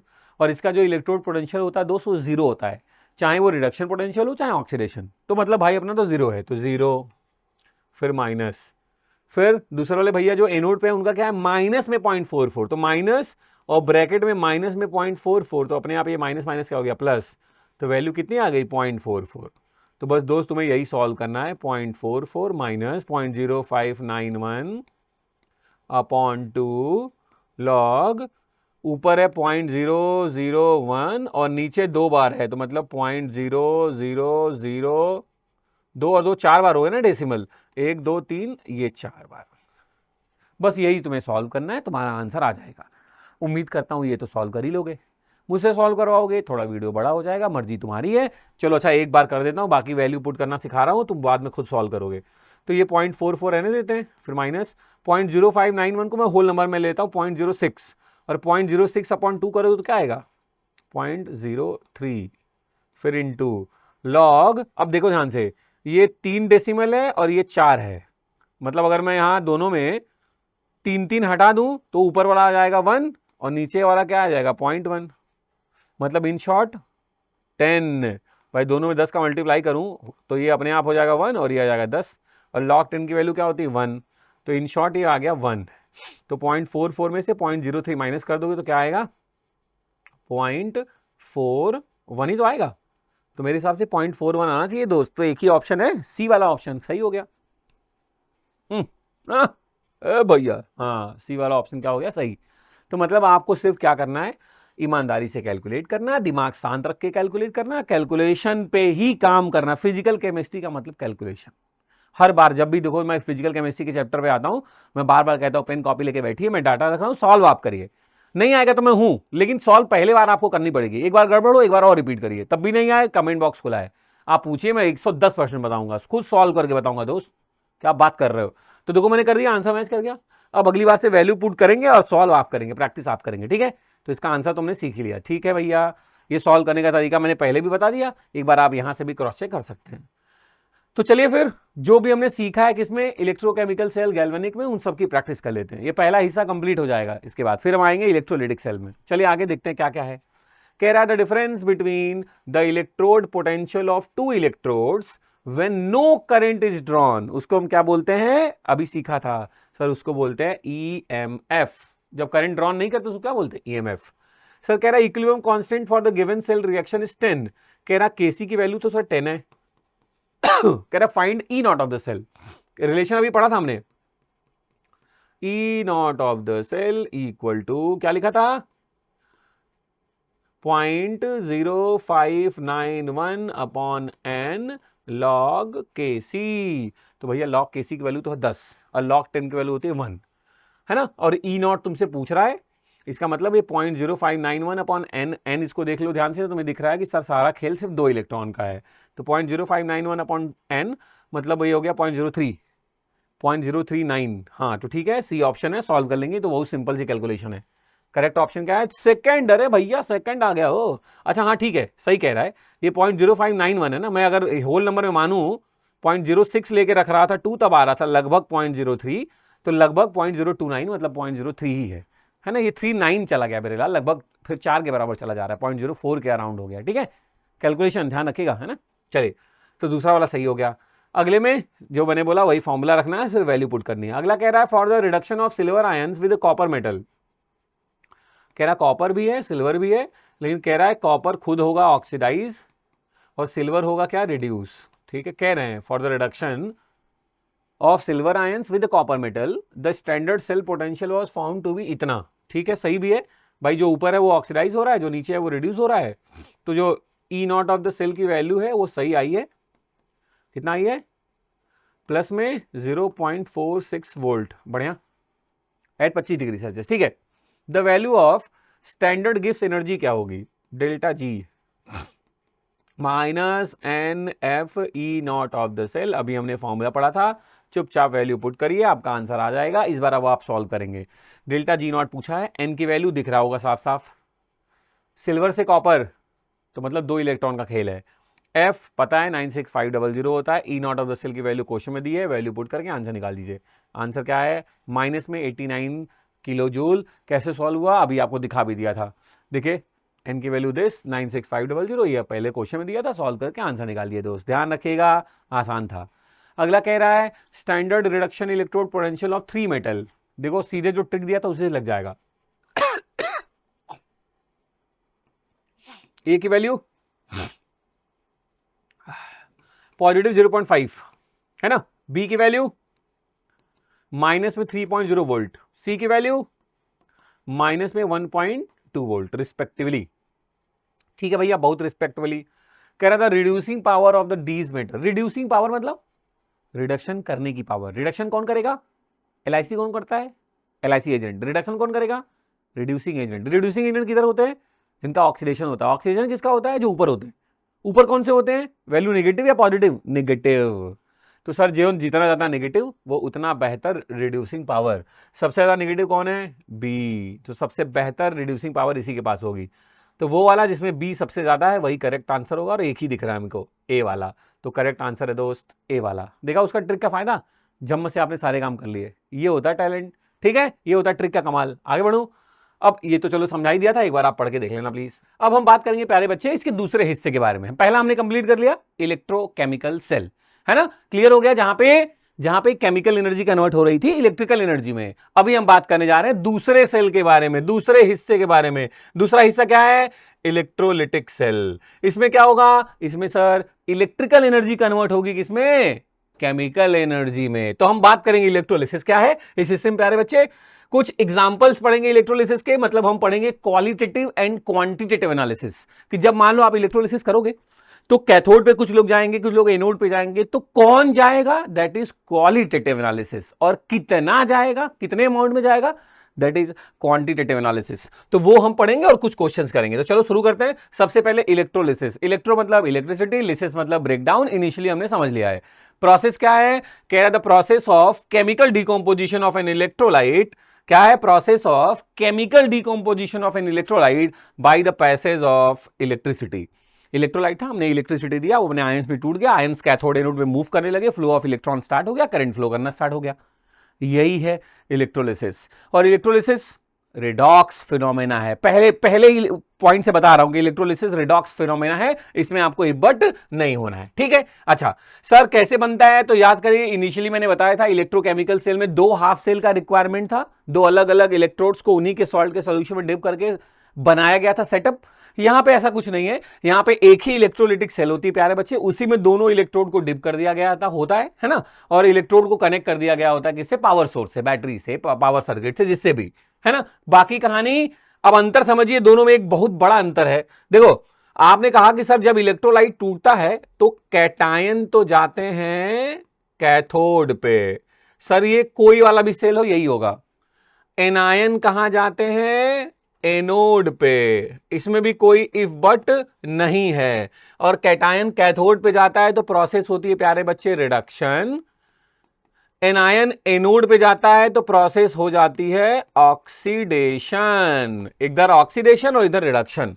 तो आपको क्या डिफरेंस है जो बहुत ज्यादा इंपॉर्टेंट है आपको समझने के लिए, वो ये है कि इलेक्ट्रोलिटिक सेल में जो कैथोड होता है प्यारे बच्चे, इलेक्ट्रोलिटिक सेल जिसके बारे में अभी बात कर रहे हैं, जिसमें एक ही वेसल है और दो इलेक्ट्रोड डिप है, उसमें जो कैथोड होता है प्यारे बच्चे वो नेगेटिव चार्ज होता है, और एनोड कैसा होता है, पॉजिटिव चार्ज, जैसा कि आपको इस डायग्राम में दिख भी रहा होगा।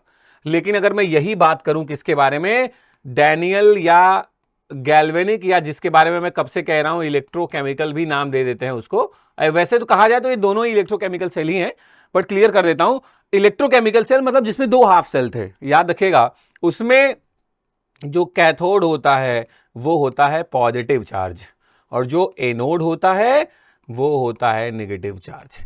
ये बात ध्यान रखिएगा, ये बड़ा सा डिफरेंस है इलेक्ट्रोलिटिक और इलेक्ट्रोकेमिकल में। अपार्ट फ्रॉम दैट कि वो केमिकल को इलेक्ट्रिकल में या इलेक्ट्रिकल को केमिकल में, इसके अलावा कि वहां से दो हाफ सेल, यहाँ एक ही इलेक्ट्रोलिटिक वेसल है, उसके अलावा मेन डिफरेंस साइन का है। कैथोड और एनोड का साइन इलेक्ट्रोलिटिक और गैल्वेनिक दोनों में कैसा है, डिफरेंस है। तो अब हमें इस कहानी को समझना कैसे है ना। देखो, एक चीज तो पता है हमें कि जब भी बात होगी कि भैया इलेक्ट्रोलिटिक सेल है और बताइए हमें क्या करना है, तो हमें तीन बातें तो हर बार लिखनी सीखनी है। पहला, जैसे ही हम इलेक्ट्रिसिटी ऑन करेंगे तो इलेक्ट्रोलाइट कैसे टूटेगा, वो उसको बोलते हैं इलेक्ट्रोलिटिक रिएक्शन। जैसे एज्यूम कर लेते हैं, मान लीजिए मेरे पास एक इलेक्ट्रोलाइट है ए बी, भैया टूट गया ए प्लस में और बी माइनस में, इसको बोलते हैं इलेक्ट्रोलिटिक रिएक्शन। अब होगा क्या, प्लस माइनस में आ गए तो जो कैटायन है वो नेगेटिव इलेक्ट्रोड की तरफ भागेंगे, मतलब कैथोड की तरफ, जो एनायन है वो पॉजिटिव की तरफ भागेंगे, मतलब एनोड की तरफ।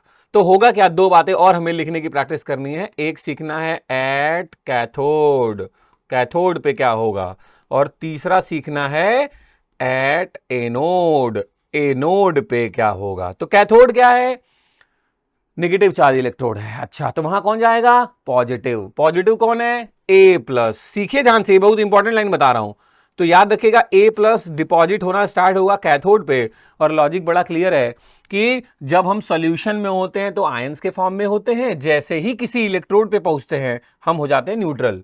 और अभी मैंने बोला था थोड़ी देर पहले कि कैथोड पे हमेशा क्या होगा, रिडक्शन, और रिडक्शन का मतलब होता है प्यारे बच्चों गेन ऑफ इलेक्ट्रॉन। तो आप सोचो ना, इसके पर एक प्लस था, ये कितना माइनस गेन कर ले कि न्यूट्रल हो जाए। तो आप बोलोगे बड़ा सिंपल है सर, एक गेन करा दो आप, तो देखो एक गेन करा दिया, ये बन गया ए। वैसे ही एनोड पे कौन जाएगा, एनोड चूंकि पॉजिटिवली चार्ज है तो नेगेटिव वाले भैया जाएंगे, मतलब बी माइनस वहां जाएंगे, और सोल्यूशन में तो नेगेटिव है लेकिन वहां जाते क्या हो जाएंगे, बी। और ये फिर on the basis of electron balance करना पड़ेगा। तो जैसे कैथोड पे रिडक्शन हो रहा है, वैसे एनोड पे क्या होता है, ऑक्सीडेशन। ऑक्सीडेशन मतलब लॉस ऑफ इलेक्ट्रॉन। कितना इलेक्ट्रॉन लूज करे भाई, हम जितना इलेक्ट्रॉन लूज करते हैं हमारे ऊपर पॉजिटिव चार्ज आता है। एक माइनस है, अगर मैं एक इलेक्ट्रॉन यहां से लूज कर दूं तो मेरे पास आ क्या जाएगा, एक प्लस, और एक प्लस आएगा तो फिर से मैं न्यूट्रल हो जाऊंगा। तो याद रखिएगा, जब भी आपसे इलेक्ट्रोलिटिक रिएक्शन के बारे में पूछे ना, है ना, इलेक्ट्रोलिटिक रिएक्शन के बारे में पूछे भाई उसको एक्सप्लेन करके दिखाइए, दैट मीन्स वो आपसे जानना चाह रहा है क्वालिटेटिव एनालिसिस। क्वालिटेटिव मतलब कौन सा डिपॉजिट होगा कैथोड पे, एनोड पे, तो हमें यही लिखना है। ये हम क्वालिटेटिव एनालिसिस कैसे लिखें उसके बारे में बात कर रहे हैं। Electrolytic reaction at cathode at anode, एकदम सिंपल सा फंडा है। जब तक आप सोल्यूशन में है तब तक आप आयंस के फॉर्म में है, जैसे ही आप इलेक्ट्रोड पे पहुंचते हैं दोस्त, आप हो जाते हैं न्यूट्रल। ये लाइन याद रखेंगे, आप आराम से कोई भी रिएक्शन लिख सकते हैं। चलिए मैं आपको कुछ प्रैक्टिस कराता हूं जो आपके एग्जाम के लिए थोड़ा ज्यादा इंपॉर्टेंट है। सबसे पहला कह रहा है इलेक्ट्रोलिसिस ऑफ मोल्टेन NaCl। याद रखिएगा, मोल्टेन है मतलब पिघला हुआ है, साथ में पानी नहीं है, मतलब इलेक्ट्रोलाइट के नाम पे सिर्फ क्या है, NaCl। और ये किस में टूटेगा, Na+ और Cl- में, और कोई है ही नहीं। और फिर कैटायन किधर जाएगा, कैथोड पे। एनायन किधर जाएगा, एनोड पे। इधर देखो, कैटायन था, सोल्यूशन में था तो Na+ था, जैसे इलेक्ट्रोड पे गया तो क्या हो गया, Na। इलेक्ट्रॉन बैलेंस करने के लिए आप लिखोगे और बैलेंस हो जाएगा, सिंपल सी बात है। वैसे एनायन एनोड पे जाएगा, एनायन के नाम पे क्या है, Cl-। Cl माइनस पहले था, बाद में क्या जाके हो गया Cl2। क्यों हो गया Cl2 सोच के देखो, क्योंकि क्लोरीन नेचुरली गैस फॉर्म में है। अब 2 यहां हो गया तो बैलेंस करने के लिए यहां 2 लिखोगे। अब जब 2 माइनस है तो कितना इलेक्ट्रॉन लूज करें, लूज ही क्यों करें, ऑक्सीडेशन है, लूज तो करना पड़ेगा दोस्त। तो कितना लूज करें, 2। अब मैं 2 यहां माइनस में लिखूं या इस साइड आके 2 प्लस में लिखूं, एक ही बात है, बस हो गया आपका काम। तो जब भी आपसे पूछे कि भैया जी इलेक्ट्रोलिसिस ऑफ मोल्टेन NaCl करेंगे तो बताइए कैथोड पे क्या डिपॉजिट होगा, सोडियम। एनोड पे क्या डिपॉजिट होगा, क्लोरीन गैस। बस ऐसे ही आपको जवाब देना है। तो ये पहला प्रैक्टिस था आपका इलेक्ट्रोलिसिस ऑफ मोल्टेन NaCl। अगला कह रहा, ध्यान से देखिए, NaCl सोल्यूशन, मतलब अब आपके पास NaCl तो है ही और सोल्यूशन है, इसका मतलब साथ में H2O भी है। तो ये भी टूटेगा किसमें, Na प्लस और Cl माइनस में, और H2O टूटेगा H प्लस और OH माइनस में। किसमें, H प्लस और OH माइनस में भी टूटेगा। क्लियर रहेगा ये बात, दिमाग में रखेंगे, बहुत बढ़िया, शानदार। अब आगे देखिए क्या कह रहा गेम, कह रहा कि ठीक है सर हमने ये तोड़ दिया तो कैसे रिएक्शन लिखे, तो सबसे पहले क्या लिखना है, इलेक्ट्रोलिटिक रिएक्शन। फिर अब 2 आपके पास कैटायन है प्यारे बच्चे, ध्यान से देखो, मैं थोड़ा बैक करता हूं, तुम्हें समझा देता हूं पहले। अब आपके पास 2 कैटायन है। अब सवाल ये है कि सर अभी तक देखो एक ही कैटायन था तो एक कैथोड पे चला जाता था, जब 2 लोग होंगे तब ये कैसे डिसाइड करेंगे कौन जाएगा। तो इस टर्म को बोलते हैं प्यारे बच्चे सेलेक्टिव डिस्चार्ज ऑफ आयंस। इस टर्म को क्या बोला जाता है, सेलेक्टिव डिस्चार्ज ऑफ आयन। अब जब आपके पास एक से ज्यादा ऑप्शन है तो आपको सेलेक्टिव डिस्चार्ज सीखना पड़ेगा कि कौन जाएगा। तो देखो मैं 2 रास्ते बताता हूं। पहला, इलेक्ट्रोकेमिकल सीरीज जो है आपकी, जो स्टार्ट होती है Li से, खत्म होती है F पे, बीच में कहीं आता है H, है ना। थोड़ा डाउट भी है तो मैं अभी थोड़ी देर पहले इलेक्ट्रोकेमिकल सीरीज मैंने आपको डिस्कस किया है ना, बस वही वाला यूज करिए। उसमें जितना आप नीचे की तरफ जाएंगे, Li से जितना नीचे की तरफ जाएंगे उतना कैथोड पे जाने की टेंडेंसी बढ़ती है ना, और जितना ऊपर की तरफ जाएंगे उतना एनोड पे जाने की टेंडेंसी बढ़ती है। अभी हमने पहले पार्ट में प्रॉपर्ली सीख लिया है, एकदम टेंशन की बात नहीं है। तो मेरी बात ध्यान सुनिए, सोच के देखिए Na और H में कौन ज्यादा नीचे आता है सीरीज में, तो आपको जवाब होगा H, बस ठीक है। तो H प्लस चला जाएगा और उधर जाके हो जाएगा H2, बैलेंस करने के लिए यहाँ 2 लिख लेना, इलेक्ट्रॉन 2 जोड़ लेना, बाकी प्रोसेस आपको आती है लिखना विखना, है ना, कैसे इलेक्ट्रॉन लिखते हैं, रिडक्शन ऑक्सीडेशन, ये खेल पता है। अभी हम सीख रहे थे सिलेक्टिव डिस्चार्ज, तो कौन जाएगा, तो पहला तो ये हो गया कि वो इस बात पे डिपेंड करता है कि पोजीशन क्या है उसकी इलेक्ट्रोकेमिकल सीरीज में। और देखो सिलेक्टिव डिस्चार्ज 2 बात पे डिपेंड करता है, पहला तो पोजीशन, कि उसकी पोजीशन क्या है इन इलेक्ट्रोकेमिकल सीरीज, और दूसरा बच्चा वो डिपेंड करता है कॉन्सेंट्रेशन पे। मेरी पोजीशन है कि मैं ही जाऊं, लेकिन जो दूसरा वाला आयन है वो बहुत ज्यादा कॉन्सेंट्रेशन में, बहुत ज्यादा है सोल्यूशन में, तो वो डोमिनेट कर जाएगा, और मेरे को जाना चाहिए था बट मैं जा नहीं पाऊंगा, वो चला जाएगा। वही मेजॉरिटी विंस, वही वाला खेल है, ज्यादा हो जाएगा तो वो चला जाता है। तो 2 बातों पे सिलेक्टिव डिस्चार्ज डिपेंड करता है, प्लीज ध्यान रखिएगा। जब एक से ज्यादा आयन होंगे तो आप ऐसे हवा में मत लेके जाइएगा, फिर आपको मेरी बात ध्यान रखनी पड़ेगी कि तब हमें चूज करना होगा सिलेक्टिव डिस्चार्ज, और सिलेक्टिव डिस्चार्ज 2 बातों पे डिपेंड करता है, पोजीशन पे और किस पे, कॉन्सेंट्रेशन पे। ठीक है, मैं इसको हटा रहा हूं क्योंकि इसके नीचे जो भी लिखा फिर आपको दिखेगा नहीं, प्लीज मेक श्योर कि आपने ये लिख लिया हो। ठीक है, हटा रहा हूं मैं। अच्छा, अब होगा क्या, तो चलिए अब मेरी बात ध्यान से सुनिए, फिर क्या होने वाला है फटाक आप समझ जाएंगे। अब हमने कहा जब रिएक्शन स्टार्ट होगी तो Na और H में से कौन सा जाना चाहिए था लॉजिकली, तो कह रहा है at cathode there is a competition. भाई ऑब्वियसली कंपटीशन हो गया Na के बीच में और H के बीच में कि कौन जाएगा, between the following reduction reaction. भाई 2 लोग हैं ना, अब तो दोनों में से कौन होने वाला है खेल, मतलब कौन रिड्यूस होने वाला है, कौन डिपॉजिट होने वाला है। तो कह रहा है under the standard condition H2O to be reduce in preference to Na। आपको ये डाटा याद रखने के लिए मैं कहूंगा तो कितनी मुश्किल काम है, इसलिए मैंने कितना बढ़िया आसान सा ट्रिक दिया। जो ज्यादा नीचे होगा वो चला जाएगा, ज्यादा नीचे कौन है, H, यही भैया भी यही बता रहे हैं, मतलब कौन डिपॉजिट होगा, H प्लस, उधर जाके हो जाएगा H2, खत्म बात, सिंपल, इतना टेंशन लेने की जरूरत नहीं है। अच्छा आगे चलते हैं।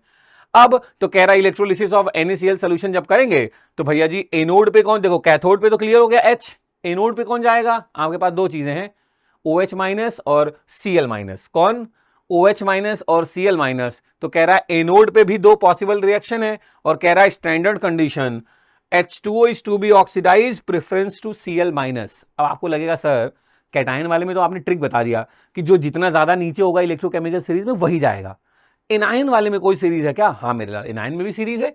एनायन में सीरीज कैसे स्टार्ट होती है, कहता है सबसे पहले आपको उठाना है सल्फेट, फिर कौन आता है, नाइट्रेट, फिर आपके आते हैं हेलाइड्स, और सबसे लास्ट में क्या आता है, OH माइनस। इस सीरीज की भी खासियत है, आप जितना नीचे जाओगे एनोड पे जाने की टेंडेंसी बढ़ेगी। अब आप सोच के देखो, आपके पास सोल्यूशन में क्या था, आपके पास सोल्यूशन में NaCl, अभी थोड़ी देर पहले मैंने लिखा भी था ना, अच्छा मैंने डिलीट कर दिया था, आपको दिखा नहीं होगा, फिर से देखिए मैंने क्या बोल रहा हूं। मैंने आपके पास था NaCl का Na प्लस और Cl माइनस, और H2O का H प्लस और OH माइनस। यहां की लड़ाई हुई तो कौन जीत गया था, H प्लस। अब यहां की लड़ाई होगी तो मैंने क्या बोला, जितना नीचे जाएंगे उतना एनोड पे जाने की टेंडेंसी बढ़ेगी। आप मुझे बताओ कौन जाएगा। सर ये तो सिंपल कर दिया आपने, OH माइनस जाएगा। तो हाँ दोस्त, मैं भी वही कह रहा हूं, तो एनोड पे OH माइनस जाएगा, और OH माइनस जाने की रिएक्शन अपने खोपड़ी में अच्छे से भर लीजिए। OH माइनस हमेशा टूटता है O2 और H2O में। OH माइनस हमेशा टूटता है O2 और H2O में। किसमें, O2 और H2O में। बैलेंस करने के लिए आप प्लीज याद रख लीजिएगा, 4OH माइनस लिखना पड़ेगा, 2H2O लिखना पड़ेगा, और 2 इलेक्ट्रॉन यहां लूज करना पड़ेगा। ये रिएक्शन खोपड़ी में बैठा लीजिए अच्छे से। जब भी OH माइनस जाएगा ऐसे ही टूटेगा। OH माइनस हमेशा किसमें टूटता है, O2 और H2O में। ये रिएक्शन एकदम अच्छे से दिमाग में भर लीजिए। जब OH माइनस देखिए वही जाएगा, बात खत्म। या तो फिर कॉन्सेंट्रेशन मैटर करेगा, फिलहाल के लिए OH माइनस जाएगा। तो मतलब अगर मैं आपसे कहूं कि इलेक्ट्रोलिसिस ऑफ NaCl सोल्यूशन की बात करें, सोल्यूशन मतलब मैं मान के चल रहा हूं डाइल्यूट है, वाटर बहुत ज्यादा है ना। ऐसा नहीं कह रहा हूं कॉन्सेंट्रेटेड है, NaCl ज्यादा है, मैं कह रहा हूं सोल्यूशन है, वाटर बहुत ज्यादा है। तो फिर कैथोड पे दोस्त हाइड्रोजन गैस निकलेगी, और एनोड पे कौन, ऑक्सीजन गैस। एनोड पे कौन सी गैस निकलेगी, ऑक्सीजन गैस निकलेगी। याद रखिएगा, अंतर समझिएगा, अभी देखिएगा अब अंतर मिलेगा आपको। जब हमने NaCl के डाइल्यूट सोल्यूशन के बारे में बात कर रहा हूं, जब मैंने उसकी इलेक्ट्रोलिसिस की तो कैथोड पे हाइड्रोजन गैस और एनोड पे क्या मिला, ऑक्सीजन गैस। ठीक, लेकिन एट द सेम टाइम प्यारे बच्चे मेरी बात ध्यान से सुनना, जब सॉल्यूशन कॉन्सेंट्रेटेड होगा तो Cl2 मिलना स्टार्ट हो जाएगा, क्योंकि सॉल्यूशन में तब Cl माइनस ज्यादा प्रेजेंट होगा OH माइनस से। देखो लिखा भी है, इसीलिए जब NF में होगा तो फिर Cl माइनस डिपॉजिट होना स्टार्ट करेगा। दूसरा फैक्टर सिलेक्टिव डिस्चार्ज का, कि भाई पोजीशन के हिसाब से तो आप जा सकते हैं, लेकिन दोस्त मैं तुमसे ज्यादा हूं और अब मैं मेरे से तुम जीत नहीं पाओगे, हम ही जाएंगे। तो वही कह रहा है कि अगर सोल्यूशन कॉन्सेंट्रेटेड हुआ तो कौन जाएगा, Cl2 जाएगा रादर देन O2। मतलब अगर मैं कॉन्क NaCl सोल्यूशन की बात करूं तो वहां क्या होगा, वहां पे कैथोड पे कौन, हाइड्रोजन होगा, लेकिन एनोड पे क्लोरीन जाना स्टार्ट कर देगा अगर मैं कॉन्सेंट्रेटेड में हूं तो। सही है, खोपड़ी चल रही है। ऐसे बहुत सारे क्वेश्चन मैंने देखे हैं बोर्ड्स में आपके, है ना, चाहे आप CBSE बोर्ड के स्टूडेंट हो या ISC के, सबके पेपर में मैंने देखा है ऐसे क्वेश्चन बहुत सारे आए हुए हैं कि इसकी इलेक्ट्रोलिसिस हो रही है, बताइए कौन डिस्चार्ज होगा कैथोड पे, एनोड पे। ISC में मैंने फिल इन द ब्लैंक से फॉर्म में भी देखा है क्वेश्चन आते हुए, है ना, या गिव रीजन में पूछ लेता यही क्यों डिस्चार्ज हुआ, दोनों ही बोर्ड्स में गिव रीजन तो दोनों में आ रहा है। तो आपको ध्यान रखना है कि आपको तमीज से पढ़ना है ना। एक बार सारे एग्जाम्पल्स को क्रॉस चेक कर लेना, एक टेबल बना लेने की भैया कौन जाता है। एग्जाम्पल लिखिए, कैथोड एनोड पे कौन डिपॉजिट हो रहा है, एक बना लीजिए टेबल, है ना, आपका काम बन जाएगा। ठीक, अच्छा, तो ये रिएक्शन हो ही गई थी, मैंने क्लियर ही कर दिया कि कौन जा रहा है, H2 Cl2 सब आपको क्लियर हो गया। आगे बढ़ता हूं, अब कह रहे हैं electrolysis of dilute H2SO4। Dilute H2SO4 मतलब H2SO4 तो टूटेगा ही प्यारे बच्चे अपने आयंस में, 2H प्लस और SO4-2 में, साथ में डाइल्यूट है मतलब H2O भी है, और ये भी टूटेगा H प्लस और OH माइनस में। फिर से वही लड़ाई, प्लस की लड़ाई तो है ही नहीं भाई, दोनों में प्लस के नाम पे H प्लस ही है, तो ये तो कंफर्म है कि कैथोड पे H प्लस जाएगा, मतलब H प्लस जाएगा मतलब H2 बन के निकलेगा, यहां कोई बट नहीं है। अब गेम है एनोड पे कि SO4-2 और OH माइनस में से कौन जाएगा। डाइल्यूट कह रहा है मतलब पानी ज्यादा है, और लॉजिकली देखा जाए अगर पोजीशन में तब भी OH माइनस जाएगा, और अगर कॉन्सेंट्रेशन में देखा जाए तब भी कह रहे हैं डाइल्यूट है तब भी OH माइनस ही ज्यादा होगा। इसका मतलब कैथोड पे हाइड्रोजन गैस और एनोड पे OH माइनस जाएगा, और कौन सी गैस के फॉर्म में निकलेगा, ऑक्सीजन गैस। थोड़ी देर पहले ही मैंने आपको रिएक्शन लिख के प्रैक्टिस भी करा दी, तो आपका काम बन गया। आप यहां से क्रॉस चेक कर सकते हैं कि आपको कैथोड पे क्या मिल रहा है और एनोड पे क्या मिल रहा है। Due to less availability of H plus ion it will not participate in the formation of H2 gas, reduction of water will takes place. इनके हिसाब से कौन जा रहा है कैथोड और एनोड पे, एक बार जल्दी से क्रॉस चेक कर लेते हैं, रिएक्शन आ जाए पूरी तब तो। एनोड पे होगा ऑक्सीडेशन, ऑक्सीडेशन में कह रहा है oxidation of water is preferred over oxidation of sulphate, तो चलो ये तो क्लियर ही हो गया, OH माइनस जा रहा था, है ना, और as its standard oxidation potential is more than sulphate ion. मैंने बोला ना ये डाटा तो आपको याद रखना मुश्किल है, इसलिए ट्रिक दे रहा था। तो आपको क्लियर हो गया एनोड पे कौन जा रहा है, OH माइनस, कैथोड पे कौन जाएगा, ऑब्वियसली H प्लस जाएगा, क्योंकि उसके अलावा और कोई कैटायन है ही नहीं, तो इस बारे में और कुछ सोचने की जरूरत भी नहीं है। ठीक है, अच्छा, अब कह रहा है इलेक्ट्रोलिसिस ऑफ कॉन्सेंट्रेटेड H2SO4। देखो डाइल्यूट में आपने नोटिस किया, अब कॉन्सेंट्रेटेड में आते हैं, तो अभी भी मैं किसी को भी तोड़ूं, कॉन्सेंट्रेटेड वाले को भी तोड़ूं या डाइल्यूट वाले को भी, है ना, अभी भी कैटायन के नाम पे मामला अभी भी किस पे टिका हुआ है, H+ पे ही तो टिका हुआ है ना। H2O को ब्रेक डाउन चलो मैंने कर दिया, किसमें टूटा, H+ और OH- में। कैथोड पे कौन जाएगा, कैटायन, कैटायन तो अभी भी एक ही है H+, तो H+ ही जाएगा H2 के फॉर्म में, यहां कोई बट नहीं है। अब बात आते हैं एनोड पे कौन जाएगा सर। देखो डाइल्यूट था तो OH- कई एंगल से ज्यादा था तो OH- जा रहा था, एक सेकेंड, हाँ कॉन्सेंट्रेटेड। अब मेरी बात ध्यान सुनना, OH- पोजीशन के हिसाब से देखा जाए तो OH- को जाना चाहिए, क्योंकि एनायंस की जो सीरीज मैंने बनाई थी अभी थोड़ी देर पहले, उसमें OH- सबसे नीचे था, तो जाना तो उसी को था। लेकिन ये क्या कह रहा है कि कॉन्सेंट्रेटेड है, मतलब ये मान रहा है कि SO4 वाले भैया का अमाउंट ज्यादा है इस समय। तो मैंने क्या बोला, पहला तो है पोजीशन, दूसरा क्या है, कॉन्सेंट्रेशन। तो अब लग रहा है कि SO4- वाले भैया जाने वाले हैं। तो अब SO4- कैसे टूटते होंगे, चलिए उसको सीख लेते हैं। कैथोड पे मामला क्लियर है, H2 ही जाएगा, इसमें कोई इफ बट नहीं है।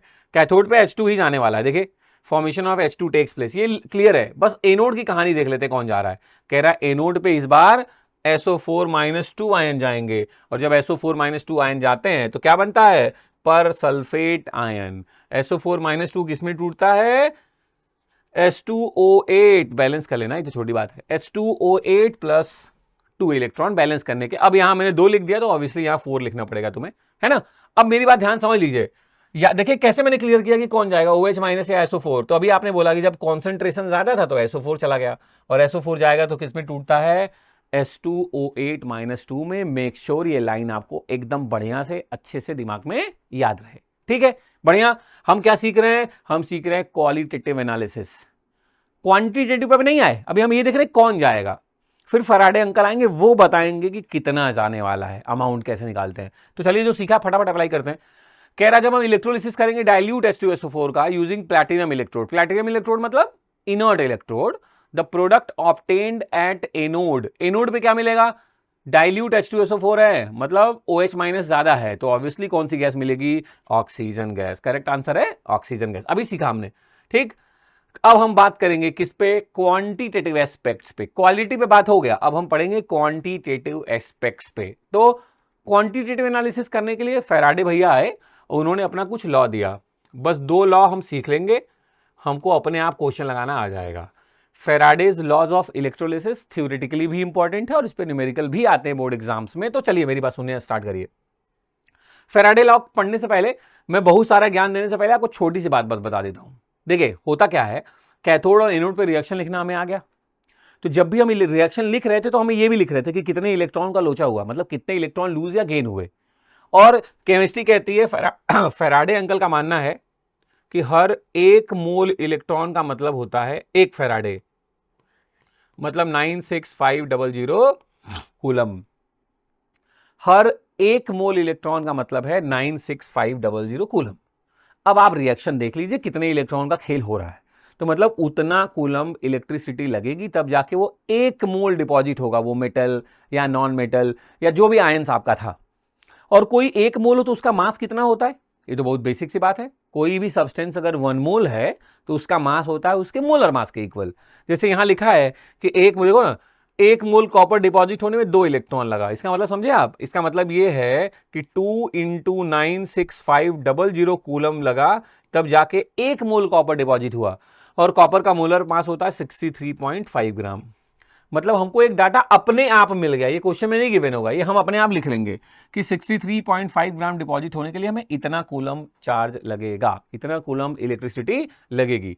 जैसे Na+ में देखा जाए तो Na 1 मोल डिपॉजिट हुआ मतलब 23 ग्राम डिपॉजिट हुआ, मतलब 23 ग्राम डिपॉजिट करने के लिए हमें कितना चाहिए, 1 फेराडे, मतलब 96500 कूलम लगेगा तब जाके 1 मोल मतलब 23 ग्राम Na डिपॉजिट होगा, 23 ग्राम सोडियम डिपॉजिट होगा।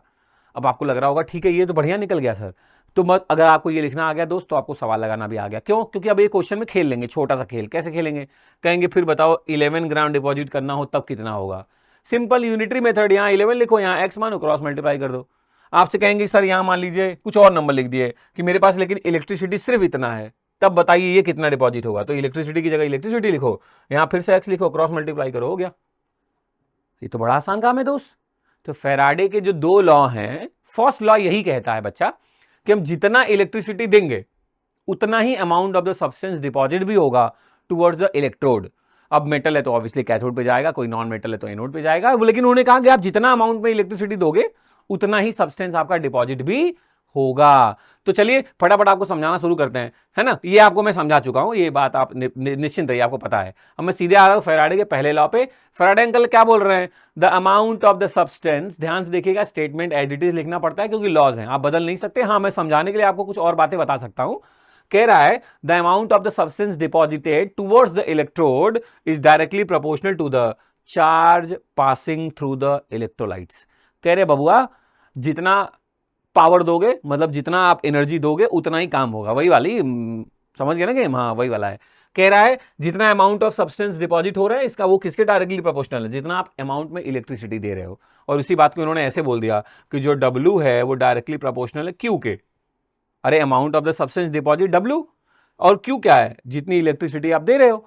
या मैं ऐसे भी लिख सकता हूं क्योंकि हमने पढ़ा है Q इक्वल टू क्या होता है IT, तो मैं ऐसे भी लिख रहा हूं कि W directly proportional to I मतलब करंट, T मतलब टाइम। I मतलब एम्पियर करंट और T मतलब कितने टाइम के लिए दे रहे हैं। और इस प्रोपोर्शनल को हटाने के लिए हमने लिख दिया W इक्वल टू एक कांस्टेंट लिया है ZIT। मतलब फैराडे फर्स्ट, भैया फैराडे लॉ का जो स्टेटमेंट है वो ये है और क्वेश्चन वो ये है, मतलब क्वेश्चन कह रहा हूं मैं, जो कह सकते हैं फॉर्मूला ये है W equal to ZIT। W क्या है, amount of the substance deposited towards the electrode. Z क्या है, कांस्टेंट, कौन सा, इलेक्ट्रोकेमिकल कांस्टेंट। नहीं, और क्या बोल सकते हैं सर, इसको बोल सकते हैं इक्विवेलेंट कांस्टेंट, है ना। Z क्या है, इलेक्ट्रोकेमिकल इक्विवेलेंट कांस्टेंट, है ना। I क्या है, एम्पियर, करंट है एम्पियर में। T क्या है, कितने टाइम के लिए आप दे रहे हो, ठीक। और अगर आपसे कोई पूछे कि Z की वैल्यू बताओ तो आपकी Z की वैल्यू होती है 96500 अपॉन इक्विवेलेंट वेट, उल्टा कर लो, है ना। Z की वैल्यू क्या होती है, कितना इक्विवेलेंट आपने डिपॉजिट किया, है ना। तो आप ऐसे कह सकते हैं कि इक्विवेलेंट वेट अपॉन 96500। Z की वैल्यू अगर आपको निकालना पड़े तो कभी आप लिखेगा इक्विवेलेंट वेट अपॉन 96500। फिर से बोल रहा हूं, तीसरी बार ये मत लिखना, इक्विवेलेंट वेट अपॉन 96500, ये होता है किसके बारे में, Z के बारे में। तो चलो फटाक से, ये तो मैंने समझाया, अब आ जाते हैं अपनी पीपीटी पे, थोड़ा यहां से भी मामला निपटा लेते हैं फटाफट। चलो देखो ये स्टेटमेंट क्लियर हुआ। अब इन्होंने कहा कि भाई वही सेम कहानी कि W प्रोपोर्शनल टू Q और Q होता है IT के बराबर, तो W इक्वल टू हो गया ZIT, या Z को मैं क्या लिख सकता हूं, W इक्वल टू ZIT, या Z की जगह मैंने क्या लिखा, देखो इक्विवेलेंट वेट अपॉन 96500, जो मैंने अभी आपको बताया। तो Z यहां पे किसको रिप्रेजेंट कर रहा है, प्रोपोर्शनलिटी को, या इसी को बोलते हैं इलेक्ट्रोकेमिकल इक्विवेलेंट। ये कौन सा कांस्टेंट है, इलेक्ट्रोकेमिकल इक्विवेलेंट कांस्टेंट। ये है फर्स्ट लॉ भैया जी, सिंपल सा एकदम, ठीक है। कैसे क्वेश्चन बनते हैं फर्स्ट लॉ पे, मैंने अभी आपको थोड़ी देर पहले दिखाया ना डाटा लिख के, अभी क्वेश्चन सॉल्व भी करूंगा, परेशान मत हो, ठीक है। अच्छा आगे बढ़ते हैं। अच्छा ये तो आप समझ गए, कह रहा जब Q इक्वल टू 1 हो जाए तो ऑब्वियसली देखो इसी फॉर्मूले में कह रहा है कि अगर W इक्वल टू ZIT है, अगर मैं Q को 1 कर दूं मतलब IT की वैल्यू क्या हो गई 1, तो W किसके इक्वल हो गया, Z के। तो आप डिफिनीशन भी लिख सकते हैं, अगर आपसे कोई पूछे कि व्हाट इज इलेक्ट्रोकेमिकल इक्विवेलेंट, तो आप बोल सकते हो कि it is equal to the mass of the substance deposit at the electrode when electricity supply to the system is 1 coulomb, या आप कह सकते हैं when 1 ampere of current flow for the 1 second to the electrolytic cell. एक ही बात है, IT को आप एक्सप्लेन कर रहे हो और कुछ नहीं, ठीक। तो यही बात यहां पे लिखी है, आप एक सब चेक कर सकते हैं कि electrochemical equivalent may be defined as the weight in grams of the element liberated या पैसेज, कब, जब 1 कूलम इलेक्ट्रिसिटी का फ्लो कराया जाए। ये तो सिखाई दिया सर आपने, कोई दिक्कत नहीं, आगे बढ़ते हैं। अब सेकेंड लॉ भी देख लेते हैं। सेकेंड लॉ कहता है भाई साहब कि मान लो आप 2-3 सेल्स को सीरीज में जोड़ दे रहे हो। सीरीज का मतलब ये है कि सब में same amount of electricity flow हो रही है ना। अगर सब में same amount of electricity flow होगी तो जो उनका वेट ऑफ डिपोजिशन होगा वो डायरेक्टली किसके इक्वल होगा, उनके इक्विवेलेंट वेट के। मतलब वही समझाने की कोशिश कर रहा हूं कि W1 upon W2 equal to E1 upon E2, या आपको लग रहा है सर कुछ फॉर्मूले ऐसे यूज करने, जैसे मान लीजिए यहाँ पे आपने जोड़ा जिंक सल्फेट, यहाँ पे जोड़ा है कॉपर सल्फेट, यहाँ पे जोड़ लिया सिल्वर नाइट्रेट, है ना, सब में same amount of electricity flow हो रही है। तो अब दिमाग लगाइए, तो इनके लिए कैसे रिलेशन लिखा जा सकता, तो ऐसे लिखो ना, मान लेते हैं कि ये 1 है, ये 2 है, ये 3 है, तो इन तीनों के लिए फॉर्मूला ऐसे लिख देना, W1 upon E1 equal to W2 upon E2 equal to W3 upon E3। आपको किसी एक के बारे में आइडिया हो तो सब निकल जाएगा। अरे जैसे मैं बोलूं कि मेरे पास मान लो यहाँ पे ZnSO4 है, तो यार अब ZnSO4 का मॉलिक्यूलर वेट तो तुम्हें पता ही निकल जाएगा। और इक्विवेलेंट वेट किसके इक्वल होता है, मॉलिक्यूलर वेट अपॉन वैलेंसी, तो वैलेंसी तो दिख ही रहा है, ZnSO4 में Zn पे +2 चार्ज है, तो इसका मतलब तुम्हें E पता चल गया, इक्विवेलेंट वेट। और किसी एक का आपको और कुछ दे दे, इनमें से किसी एक के बारे में दे दे कि भैया इसका वेट भी इतना है, इतना डिपॉजिट हुआ है, तो बताइए बाकी कितने होंगे, तो बन गया ना भाई। E1 पता ही तुमको, जैसे E1 पता है वैसे सबका E2 वाले का E2 भी पता होगा, E3 वाले का E3 भी पता होगा, क्योंकि फॉर्मूला क्लियर है, तो मॉलिक्यूलर वेट क्लियर है और फॉर्मूले में वैलेंसी साफ साफ दिख रही है। तो प्रॉब्लम सिर्फ W1 W2 W3 के साथ है। अब इनमें से किसी एक का दे दे और किसी दूसरे का पूछे तो दो फॉर्मूले इक्वल करो, फटाफट वैल्यू निकालते चले जाओ। तो फैराडे सेकंड लॉ भी आसान है, बस ये फॉर्मूला भर लो दिमाग में, काम बन गया, खत्म, कुछ करना ही नहीं है तुम्हें, इतना टेंशन की जरूरत ही नहीं है। तो फर्स्ट लॉ वाला फॉर्मूला मैंने अभी बताया, कौन सा था, W=ZIT। सेकंड लॉ है W1/E1 = W2/E2, जितना सेल जोड़ना है भाई साहब जोड़ लो, सिंपल सा काम है, निपटाते चले जाओगे आसानी से, है ना। ये मत कहना कि ये कौन सा फॉर्मूला है, अरे मेरे लाल इसी को ऐसे लिख सकते हैं ना, W2 इधर ले आओ, E1 इधर लेके चले जाओ, तो सेम बात है, इसमें कंफ्यूज मत हो गया, अरे ये नया फॉर्मूला है क्या, नहीं सेम बात है, बस मैं तुम्हारे लिए कहानी आसान हो जाए इसलिए ऐसे लिख रहा हूं। ठीक, चलो आ जाओ, सही जा रहे हो तुम। कह रहा how much charge is required for the reduction of 1 mole of, देखो उसने क्लियर कर दिया, कह रहा है Zn+2 से Zn बनना है, तो आप खुद ही सोच लो Zn+2 से Zn बनने में कितने इलेक्ट्रॉन का खेल होगा। सर ये तो आप सीख ही गए हैं, 2 इलेक्ट्रॉन का, इसका मतलब 2 मोल इलेक्ट्रॉन मतलब 2 × 96500 कूलम जब लगेगा तब जाके 1 मोल जिंक डिपॉजिट होगा। कितना, 1 मोल जिंक डिपॉजिट होगा। तो बस हमसे पूछ भी तो रहा है कि 1 मोल Zn+2 को Zn में चेंज करने के लिए कितना लगेगा, इतना लगेगा 2 फैराडे। 2 × 96500 200 200 2 5 10 कैरी हुआ 1 2 6 12 13 कैरी हुआ 1 2 9 18 और 19 193000। कहां लिखा है सर, पहले वाले में लिखा है। करेक्ट आंसर क्या है, फर्स्ट वाला। सिंपल, देखो कितना आसान है, घबराने की जरूरत ही नहीं है। अब इसी में वो तुमसे कोई छोटा मोटा खेल खेल जाए तो भी कोई बात नहीं, निपटा लेना। कैसे सॉल्व हुआ मैंने बता ही दिया, ठीक है, एकदम सिंपल सा है दोस्त, इसमें एकदम टेंशन की जरूरत नहीं है। चलो एक और क्वेश्चन देखो, कह रहा है if a certain amount of current liberated, कुछ करंट लिबरेट करा जाए तो कह रहा है 0.5 ग्राम H2 इन 2 आवर्स। देखो ध्यान से कह रहा है if a certain amount of current liberated 0.5 gram of H2, कितने में, 2 घंटे में, 2 आवर में। करंट के बारे में नहीं दिया है, आई के बारे में क्वेश्चन मार्क है, लेकिन कह रहा है उस करंट को अगर मैं 2 घंटे तक लगातार करूं तो हमें 0.5 ग्राम हाइड्रोजन मिल जा रहा है। ठीक है भैया, कह रहा calculate the mass of copper liberated by the same current. कह रहा इसी सेम करंट को अगर मैं फ्लो करूं तो कह रहा है कि कितना कॉपर डिपॉजिट होगा from the copper sulphate solution. अब देखो मुझे नहीं पता कि करंट कितना है, तो पहले तो मेरे को करंट निकालना पड़ेगा, है ना। और करंट निकालने के लिए क्या लॉजिक है, अभी हमने पढ़ा, ये हमें दिया तो है 0.5 ग्राम ऑफ H2, तो लॉजिक ये कहता है H2 को अगर मैं लिखूं तो कैसे लिखूंगा कि पहले ये H+ रहा होगा सर, बाद में जाके हो गया होगा H2, बैलेंस करने के लिए कितने इलेक्ट्रॉन का खेल हुआ होगा, 2 इलेक्ट्रॉन, मतलब 2 मोल इलेक्ट्रॉन। तो डाटा तो ये कहता है कि 2 × 96500 इलेक्ट्रिसिटी जब दी गई होगी तब जाके 1 मोल H2 मतलब कितना ग्राम, 2 ग्राम डिपॉजिट हुआ होगा। सोच के देखो, ये स्टैंडर्ड हमने अपने आप लिख लिया, यही तो सिखा रहा हूं मैं कब से कि स्टैंडर्ड अपने आप लिख लो पहले, कि जिसके बारे में बात करा उसमें कितने इलेक्ट्रॉन का खेल है, हो गया। अब कह रहा है कितना हुआ है, 0.5 ग्राम, तो अगर ये 0.5 ग्राम हो जाए तो ये कितना, हमें कितना इलेक्ट्रिसिटी चाहिए, तो हमने मान लिया x, सॉल्व कर लिया, सॉल्व करेंगे तो कितना आएगा, x की वैल्यू आप निकाल लीजिए, कितना आएगा, 2 × 96500 इंटू 0.5/2, 2 से 2 फेंक के मार दिया, कट गया, और 96500 इंटू 0.5 मतलब आधा हो गया अपना इन शॉर्ट। तो x की वैल्यू मैं सीधे लिख लेता हूं, तो हमें कितना चाहिए, हमें चाहिए total amount of electricity 96500 into 0.5, और ये किसके इक्वल होगा, q की वैल्यू आ तो गई, किसके इक्वल, I इंटू टी। आई मेरे को नहीं पता, निकाल लेता हूं ना, क्योंकि वही आई तो निकाल लूंगा तो कॉपर वाले में काम बन जाएगा। टी मेरे को पता है, 2 घंटा मतलब कितना सेकंड छोड़ो, चलो मिनट में ले आते हैं, तो कितना मिनट, 1 घंटे में 60 मिनट, 2 में 120 मिनट। यहां से आई की वैल्यू प्यारे बच्चे निकाल लेते हैं, सिंपल सा बात है, ठीक। और जैसे मेरे को आई पता चला, तो आई पता चल गया, इंटू टी करो, फिर से वही जो आएगा उससे कॉपर कितना डिपॉजिट होगा निकाल लेना। स्टैंडर्ड कंडीशन क्या है कि भैया 2 × 96500 कूलम लगता है तब जाके 1 मोल कॉपर मतलब 63.5 ग्राम कॉपर डिपॉजिट होता है। अब कह रहा है मेरे पास कितना है इलेक्ट्रिसिटी दे रहे हैं, इतना दे रहे हैं, 96500 इंटू 0.5 मतलब हाफ होता है दोस्त। देखो मैं तो सिंपल ऐसे भी कैलकुलेट करके बता दूंगा कि कितना होगा, 1 सेकेंड, ये मैंने मान लिया x सॉल्व करना है। मैं तो ऐसे बता दूंगा, देखो क्या कह रहा है कि जब 2 × 96500 होता है तब इतना ग्राम डिपॉजिट होता है। अभी ये 96500 अपना आधा हो गया और यहां कितना था, 2 गुना था। अब सोचो ना, अपना आधा हो गया है मतलब 1/2 को मल्टीप्लाई करना है और यहां पे उसका दूना था मतलब 4 गुने का फर्क हो गया। मतलब मैं इसमें डिवाइड कर दूंगा 4 से तो मेरा आंसर आ जाएगा। मेरा आंसर कितना आ जाएगा, एक सेकंड, कहां चला गया क्वेश्चन अपना। मेरा आंसर आ जाएगा देखो 63.5 को डिवाइड कर लो 4 से, देखो 15.9 ही तो आएगा। मतलब मैं तुम्हें बता रहा हूं कि मुझे आंसर निकालना हो तो मैं इस कैलकुलेशन को ऐसे दिमाग में कर सकता हूं, आसान है।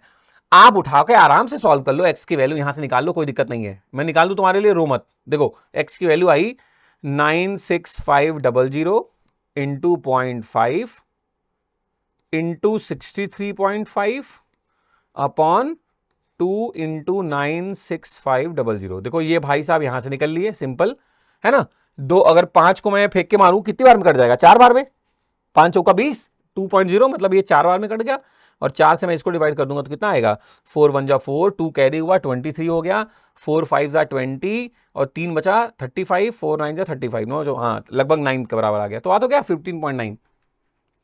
सिंपल है, बहुत मुश्किल काम नहीं है। आप सिर्फ एक डाटा ही लिखना है आपको ईमानदारी से। भाई मेरे को यहाँ का नहीं पता था करंट, तो मैंने ऊपर वाला निकाल लिया कि कितना ग्राम डिपॉजिट हो रहा है तो कितना करंट लगा, वही करंट उठा के यहाँ सेम रख दिया, वैल्यू कंपेयर कर दिया।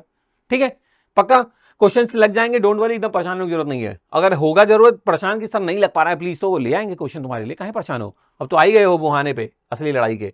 ठीक, तो आंसर क्या है 15.9। आप वैसे भी इन्होंने क्या यूज किया है, इन्होंने यूज कर लिया फैराडे का सेकंड लॉ। अब यहां से भी निपटा सकते हैं कि W1/E1 = W2/E2। W1 दिया है, इक्विवेलेंट वेट हाइड्रोजन का 1 है, W2 पूछ रहा है और इक्विवेलेंट वेट कॉपर का क्या है, मॉलिक्यूलर वेट अपॉन वैलेंसी। यहां से भी सॉल्व किया जा सकता है, फटाक से आंसर आ जाएगा। तो दोनों फॉर्मूला आपके पास है दोस्त, जिससे तुमको अप्लाई करना है फटाक से कर लो। चलो आ जाओ फटाक से, अब मुझे पता है आप एकदम तैयार होगी। 2-4 क्वेश्चन पूछिए सर। कह रहा Faraday's second law of electrolysis is related to velocity, atomic number, equivalent weight of electrolyte, none of these. अभी तो पढ़ा, W1/E1 किस पे डिपेंड कर रहा है, इक्विवेलेंट वेट पे डिपेंड कर रहा है। ठीक है, आगे आ जाओ। कह रहा on electrolysis of NaCl solution the product obtained at anode. NaCl का सोल्यूशन है, बहुत सारा पानी है, फिर मतलब OH- ज्यादा होगा तो कौन मिलेगा, कौन मिलेगा, ऑक्सीजन। की क्लोरीन, सर कॉन्सेंट्रेटेड होगा तो क्लोरीन, डाइल्यूट होगा तो ऑक्सीजन। तो NaCl सोल्यूशन को मैं ऐसे बोल देता हूं, कॉन्सेंट्रेटेड NaCl सोल्यूशन।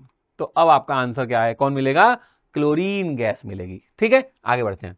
अगला सवाल कह रहा है how many grams of cobalt metal will be deposited when a solution of cobalt 2 chloride। देखो cobalt 2 chloride में पता चल गया cobalt पे +2 है, उधर जाके वो होगा cobalt और इस पूरे खेल में लगेंगे 2 इलेक्ट्रॉन, मतलब 2 × 96500 होगा, तब जाके 1 मोल कोबाल्ट डिपॉजिट होगा। अच्छा, हाउ मेनी ग्राम्स में पूछ रहा, कोबाल्ट का मॉलिक्यूलर वेट दिया है ना कितना, 59, मतलब 59 ग्राम डिपॉजिट होगा। चलो पता चल गया 59 ग्राम डिपॉजिट होगा। आगे देखते हैं पूछ क्या रहा है, how many grams of cobalt metal will be deposited when a solution of cobalt chloride electrolyte with a current of 10 ampere इतना मिनट। देखो ये तो एक्चुअल डाटा है, अब हमें जो दे रहा है, कह रहा है 109 मिनट तक 10 एम्पियर करंट फ्लो हो रहा है। मतलब हम निकाल लेते Q = क्या होता है, I × T। मैं डायरेक्ट लिख देता हूं IT।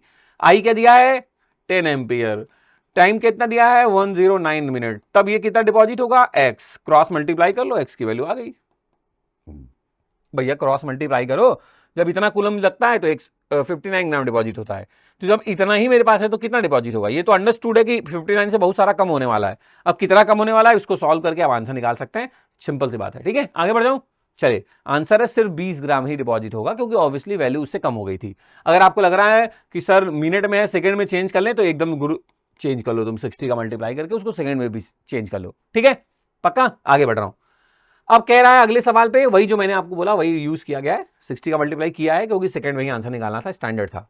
अच्छा, अब कह रहा how many moles of mercury will be produce by electrolyte of 1 molar HgNO3। देखो यहां से दिख रहा है Hg कौन से स्टेट में, 2, Hg +2 स्टेट में है, मतलब 2 × 96500 जब डिपॉजिट होगा तब जाके 1 मोल मर्करी डिपॉजिट होता है ना।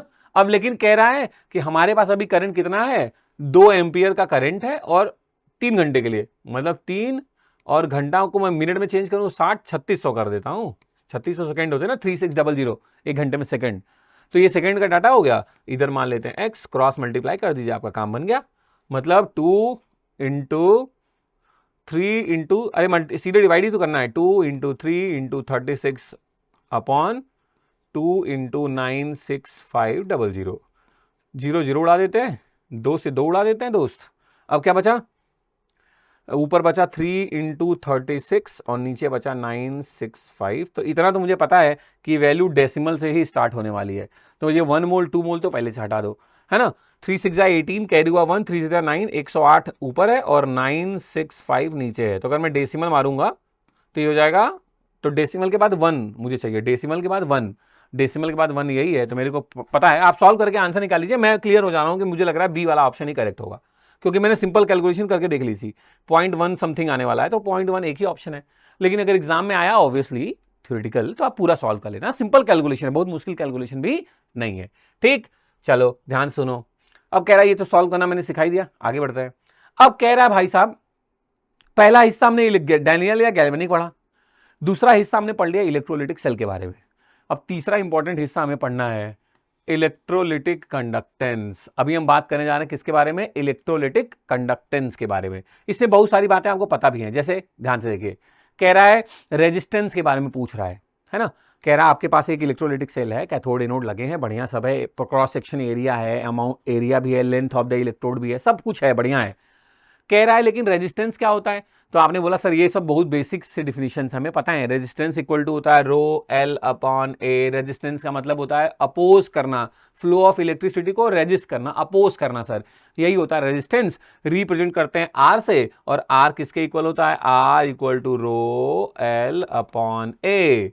प्लीज ये फॉर्मूले with units and with symbol की किसको रिप्रेजेंट करना याद होने चाहिए। आर क्या है, रेजिस्टेंस, रो क्या है, रेजिस्टिविटी या स्पेसिफिक रेजिस्टेंस, एल क्या है, लेंथ ऑफ द इलेक्ट्रोड, ए क्या है, ए क्या है, क्रॉस सेक्शन एरिया। ठीक है, तो आपको क्या करना है प्यारे बच्चे, एक सेकंड आप एक बार फॉर्मूले पे अपडेट कर लीजिए, बस एक सेकंड। कह रहा है प्यारे बच्चे, मेरी बात ध्यान सुनना, कह रहा है रेजिस्टेंस के बारे में तो आपको क्लियर है, R equal to rho L upon A, सबके बारे में पता है। आर की यूनिट क्या होती है, ओम, ओम होती है, इसकी यूनिट क्या होती है, यहां से निकालेंगे R into A upon L करके। मतलब आप, मैं समझ पा रहा हूं कि आप रेजिस्टेंस, रेजिस्टेंस का उल्टा होता है कंडक्टेंस, मतलब कंडक्टेंस को रिप्रेजेंट करते हैं जी से, ये होता है 1 upon R, reciprocal of the resistance. तो वैसे ही जो रेजिस्टिविटी होती है उसको हम रिप्रेजेंट करते हैं रो से, और रो का 1 अपॉन अगर रो कर दिया जाए तो ये हो जाता है कप्पा के इक्वल। के को थोड़ा स्टाइलिश लिख दो, कप्पा। ये होता है जैसे रेजिस्टेंस और ये हो गया रेजिस्टिविटी, वैसे ही होता है कंडक्टेंस का क्या होता है, ये कंडक्टिविटी, या इसी को बोलते हैं स्पेसिफिक कंडक्टेंस। यहां सवाल तो बनते ही बनते हैं, मतलब एक क्वेश्चन आता है, बनता है, मैंने देखा हर पेपर में। बस आपको ये फॉर्मूले याद हो विद द यूनिट। में बार बार क्यों बोल रहा हूं, क्योंकि बच्चे कंफ्यूज हो जाते हैं बार बार, तो मैं चाहता हूं कि आपको इसके फॉर्मूले सारे याद हो। जैसे R equal to rho L upon A, वैसे ही इसका रेसिप्रोकल कर देते हैं, 1 upon G equal to 1 upon rho, तो हो जाता है कप्पा, और ए अपॉन एल, ये किसका फॉर्मूला है, कंडक्टेंस का फॉर्मूला है। ये क्या है, स्पेसिफिक रेजिस्टेंस या रेजिस्टिविटी, ये क्या है, स्पेसिफिक कंडक्टेंस या कंडक्टिविटी। उम्मीद करता हूं सबकी यूनिट निकालना आसान काम है, कोई दिक्कत का काम नहीं है, आसानी से निकाला जा सकता है। ठीक है, अच्छा तो चलिए फटफट देख लीजिए। रेजिस्टेंस क्लियर है, देख लिया, आर वी अपॉन आई आपने पढ़ा भी है, मेन फॉर्मूले पे आता है। कंडक्टेंस कह रहा है ईज फ्लो ऑफ, जो करंट है वो ईज हो जाए, ease of the flow of the current, उसी को हम क्या बोलते हैं, कंडक्टेंस। ये उसका रेसिप्रोकल होता है 1 अपॉन आर। अगर वो ओम था तो ये क्या यूनिट होगी, ओम इनवर्स हो जाएगी, या उसी को मो बोलते हैं, या उसी को अभी मॉडर्न में क्या बोलते हैं, साइमन, क्या बोलते हैं, साइमन। ठीक है, आगे बढ़े।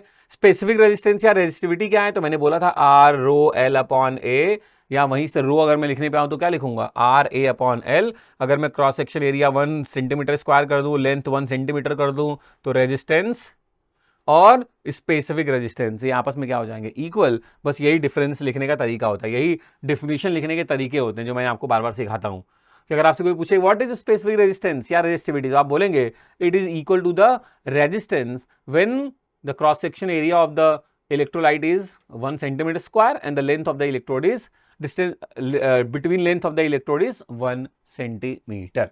ठीक, ये L क्या है, इलेक्ट्रोड की डिस्टेंस नहीं है, ये उनके बीच का जो डिस्टेंस है L, और ये इसका क्रॉस सेक्शन एरिया है। ठीक है, ध्यान रखिएगा, L और A में एकदम डाउट में मत रहिएगा। L इनके बीच का डिस्टेंस है, A क्या है, इन इलेक्ट्रोलाइट का cross section area. It means इनके बीच में कितना इलेक्ट्रोलाइट है, इलेक्ट्रोड का क्रॉस सेक्शन एरिया मतलब इसके बीच में कितना इलेक्ट्रोलाइट है, देख लीजिए, A area of the electrode, L distance between two electrodes. तो एल और ए में एकदम कंफ्यूज होने का नहीं, ठीक है। तो बस ठीक है, मैंने वैल्यू बता दी, तो रो आर के इक्वल हो जाएगा, ये लिखना आपको पता है, आप लिख लेंगे, ठीक। रेड में जो पॉइंट लिखा वो पढ़ लीजिए, कह रहा रेजिस्टेंस ऑफर्ड बाई, अच्छा मतलब वही डिफिनीशन है कि कब रेजिस्टेंस रेजिस्टिविटी के इक्वल होगा, वैसे ही आप लिख सकते हैं कब कंडक्टेंस कंडक्टिविटी के इक्वल होगा, सेम वही कहानी है, ठीक है, ध्यान रखिएगा। एल अपॉन ए को हम बोलते हैं सेल कांस्टेंट, इसको रिप्रेजेंट करते हैं जी स्टार से। जी क्या है, कंडक्टेंस, किससे रिप्रेजेंट करते हैं, कंडक्टेंस जी रिप्रेजेंट करते हैं, लेकिन एल अपॉन ए जी स्टार से रिप्रेजेंट करते हैं, और एल अपॉन ए को हम क्या बोलते हैं, सेल कांस्टेंट, क्या बोलते हैं, सेल कांस्टेंट, ठीक है, याद रहेगा। चलो ये भी आपको पता है, जैसे रेजिस्टेंस रेजिस्टिविटी लिखना सीखा, वैसे कंडक्टेंस और कंडक्टिविटी लिखना सीख लोगे। फिर अगला जो टर्म है प्यारे बच्चे, वो है मोलर कंडक्टेंस, या इसी को मोलर कंडक्टिविटी भी बोलते हैं। इसको हम ऐसे बोलते हैं कि lambda M equal to kappa into 1000 upon molarity. Lambda M क्या है, मोलर कंडक्टेंस या मोलर कंडक्टिविटी, किसके इक्वल होता है, kappa into 1000 upon M. Kappa क्या है, कंडक्टिविटी, 1000 है, और एम क्या है, मोलैरिटी। मोलर मोलैरिटी रिलेट कर लिया, तो आपको अगर पूछे कोई व्हाट इज मोलर कंडक्टेंस, तो आप क्या बोलेंगे, conductance of the ions produced by 1 mole of electrolyte present in given volume of the solution. मतलब कंडक्टिविटी जब 1 मोल इलेक्ट्रोलाइट की हम बताने लगे, तो उसी को क्या बोलते हैं, मोलर कंडक्टिविटी। नाम से लग रहा है, conductivity of 1 mole of the electrolyte is known as molar conductivity. Formula already decide तुम्हारे लिए कर ही दिया था कि lambda M equal to kappa into 1000 upon M. तो बस ये याद रखिएगा, यूनिट पे आ जाइएगा, तो अगर इसकी यूनिट पता है तो मोलरिटी अपॉन में है, उससे यूनिट निकल आई, ohm inverse centimetre square mole inverse. क्या है, ohm inverse centimetre square mole inverse, या ओम इनवर्स को हम क्या लिखते हैं, साइमन। तो आप इसको ऐसे भी लिख सकते हैं, Simon centimetre square mole inverse.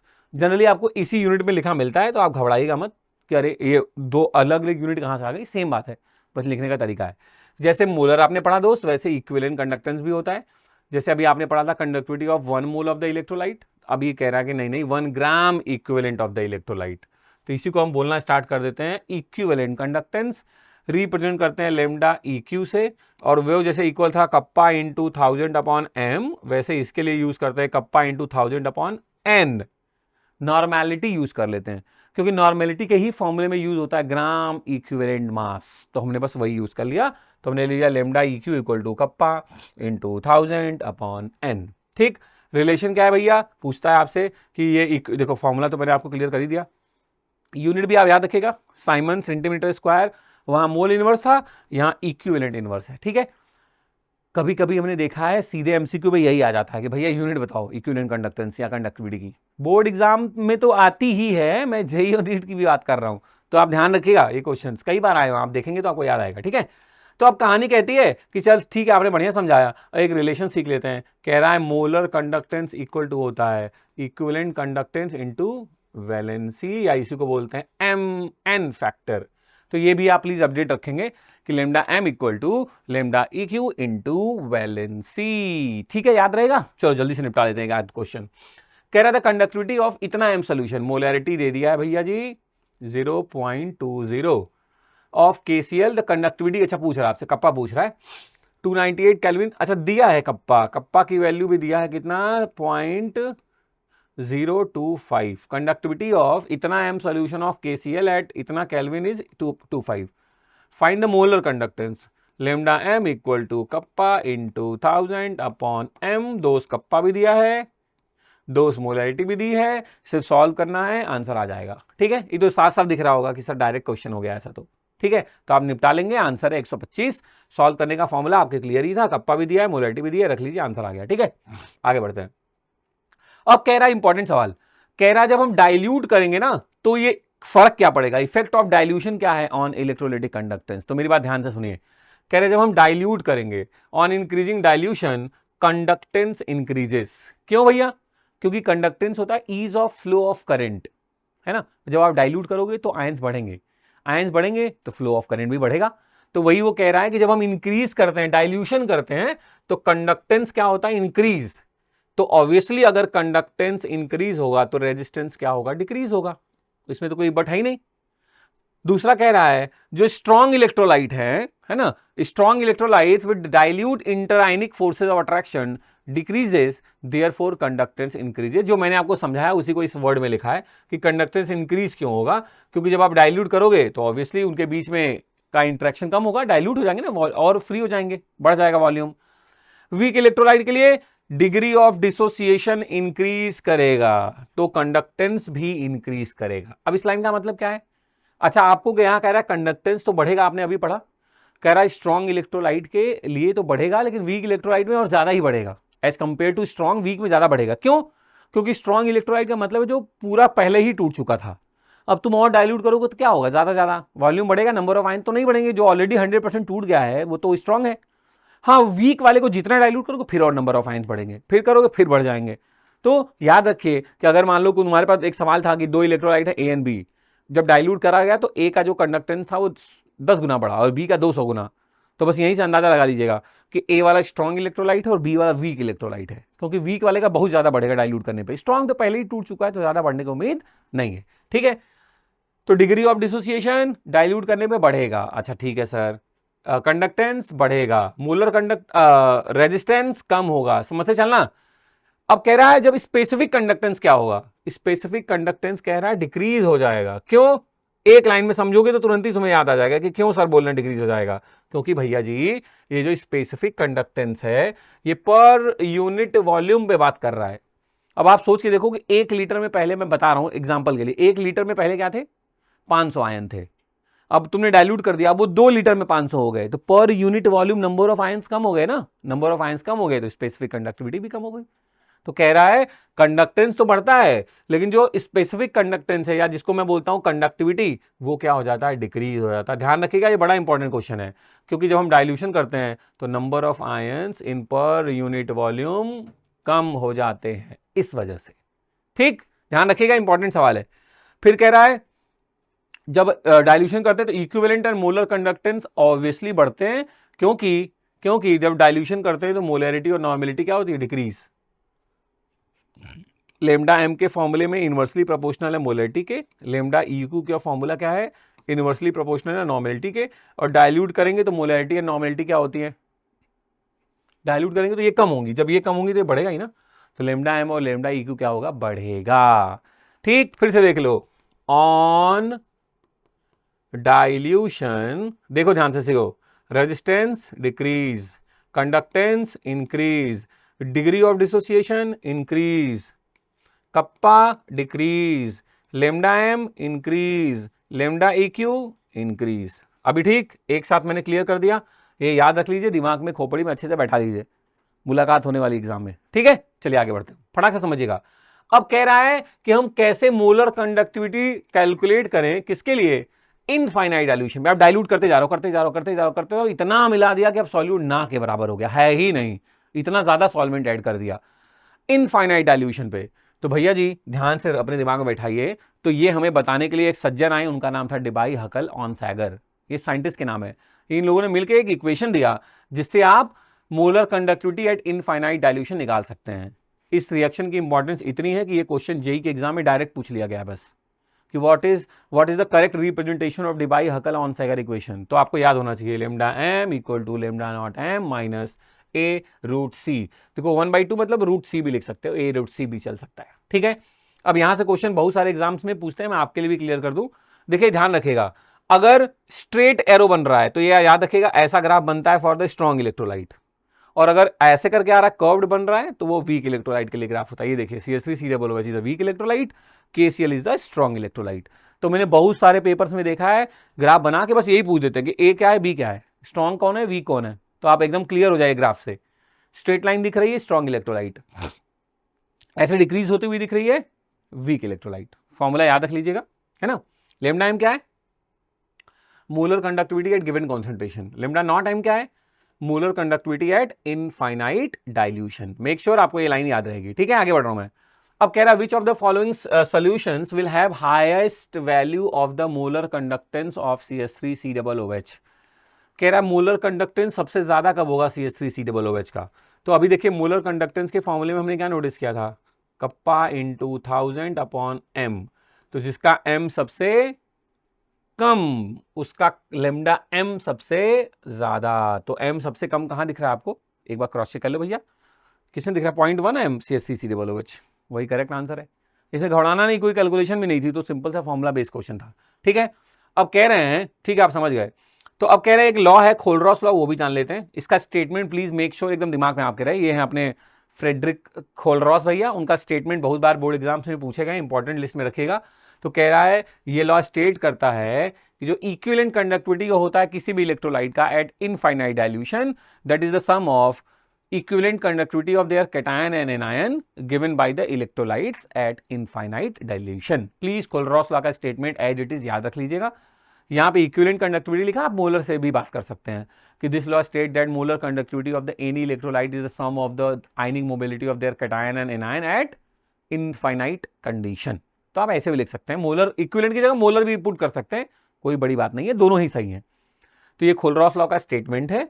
इन्होंने बोला कि मान लीजिए जैसे कि मुझे निकालना हो लेमडा नॉट ऑफ NaCl, तो ये किसके इक्वल होगा, lambda naught of Na plus और lambda naught of Cl minus के इक्वल होगा। ठीक, इस पे भी क्वेश्चन आते हैं, चलिए ध्यान से देखिए, एक सेकंड बचा। देखिए कह रहे हैं कि इलेक्ट्रोलाइट है AXBY, जब टूटेगा तो obviously x moles of A में टूटेगा, जिसकी वैलेंसी y होगी, क्योंकि वैलेंसी तो क्रॉस मल्टीप्लाई ही होती है। ये लिखना ऐसे सिखाया मैंने। फिर कहा कि अगर कैटायन एनायन को सम करना हो तो ऐसे लिख देंगे, मोलर होगा तो ऐसे लिखेंगे और इक्विवेलेंट होगा तो ऐसे लिखेंगे। ऐसा क्यों लिखा, क्योंकि अभी सीखा था हमने इक्विवेलेंट कंडक्टेंस किसके इक्वल होता है, मोलर कंडक्टेंस अपॉन वैलेंसी। अभी थोड़ी देर पहले एक रिलेशन लिखा था नहीं था कि molar conductance equal to equivalent conductance into valency, या इक्विवेलेंट मोलर अपॉन वैलेंसी तो होगा। तो जो मेरे पास मोलर थी, अगर मुझे उसको इक्विवेलेंट में लिखना है तो मैं सब में वैलेंसी से मल्टीप्लाई करूंगा। भाई A की वैलेंसी क्या है y, B की वैलेंसी क्या है x, तो देखो ये मल्टीप्लाई कर दिया गया है, यहाँ पे डिवाइड कर दिया गया है, चलेगा। मोलर इक्विवेलेंट लिख सकते हैं ना, कोई बहुत बड़ी दिक्कत तो नहीं है। एक बार फिर से क्रॉस चेक कर लीजिए, कुछ बच्चों को हो सकता है दिक्कत होगी कैसे लिख रहे हैं, तो एक बार क्रॉस चेक कर लीजिए, ध्यान से देख लीजिए, एक बार अच्छे से देखिए। देखिए ऐसे समझिए ना, जैसे मान लीजिए मैं कह रहा हूं कि मेरे को ना CuCl2 के लिए लिखना है लेमडा नॉट m, तो अब ध्यान से सुनना मैं कैसे लिख रहा हूं। तो मैं अगर मैं लेमडा नॉट m लिखने पे आऊंगा तो मैं ऐसे लिखूंगा lambda naught m of Cu+2 और plus lambda not m of Cl minus, लेकिन हमें पता है 2 Cl में टूटेगा तो 2 का मल्टीप्लाई यहां करना पड़ेगा।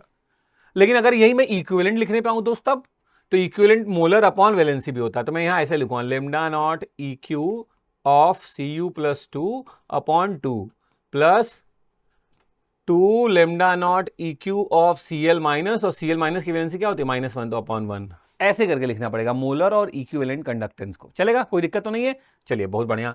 तो आप ऐसा कर लिखना सीख गए तो क्वेश्चन वैसे भी आप बना लेंगे, फिर कोई दिक्कत नहीं है। तो आ जाइए जल्दी से एप्लीकेशन ऑफ खोलरॉस लॉ देखते हैं, क्योंकि बड़ा इंपॉर्टेंट क्वेश्चन इस पे आता है। पहला कहता है कि आप कंडक्टेंस कैलकुलेट कर सकते हैं किसी वीक इलेक्ट्रोलाइट का। जैसे मैंने बोला कि मेरे को ना lambda naught m of CH3COOH निकाल बताओ, और आपको HCl NaCl CH3COONA दिया है, तो आपको कुछ नहीं करना, आपको सोचना है कि इनमें से ऐसे कौन से दो हैं जिनको जोड़ के किसी एक को घटा दें, माइनस कर दें तो वो आ जाए। तो आपको क्या लग रहा है किससे माइनस कर दें, तो कह रहा है सर देखो सिंपल लग रहा है मेरे को कि अगर आप CH3COONA में से, है ना, ध्यान से देखना, अगर आप क्या माइनस कर दें, CH3COONA में से आप रिएक्शन कर दें HCl का, तो ये क्या बना लेगा, ये बना लेगा CH3COOH और NaCl, यही तो मतलब आप CH3, मेरे को चाहिए किसका, CH3COOH का ही तो चाहिए, तो सर इसको जोड़ो और NaCl को माइनस कर दो, काम बन गया भाई। इसको और इसको ऐड करोगे तो बनेगा CH3COOH प्लस NaCl, और बाद में फिर NaCl को माइनस कर दो तो NaCl माइनस हो जाएगा, बचेगा CH3COOH। तो इस डाटा से आप ऐसे निकाल सकते हैं CH3COONA कितना है 91, HCl कितना है 426, माइनस कितना कर दो 91, जो आंसर आएगा वो क्या है, molar conductance of the this weak electrolyte eight infinite dilution. आप ऐसे भी कर सकते हो या सबको आयंस के फॉर्म में लिख लो, फिर देखो किसको प्लस माइनस करें तब आंसर आ जाएगा।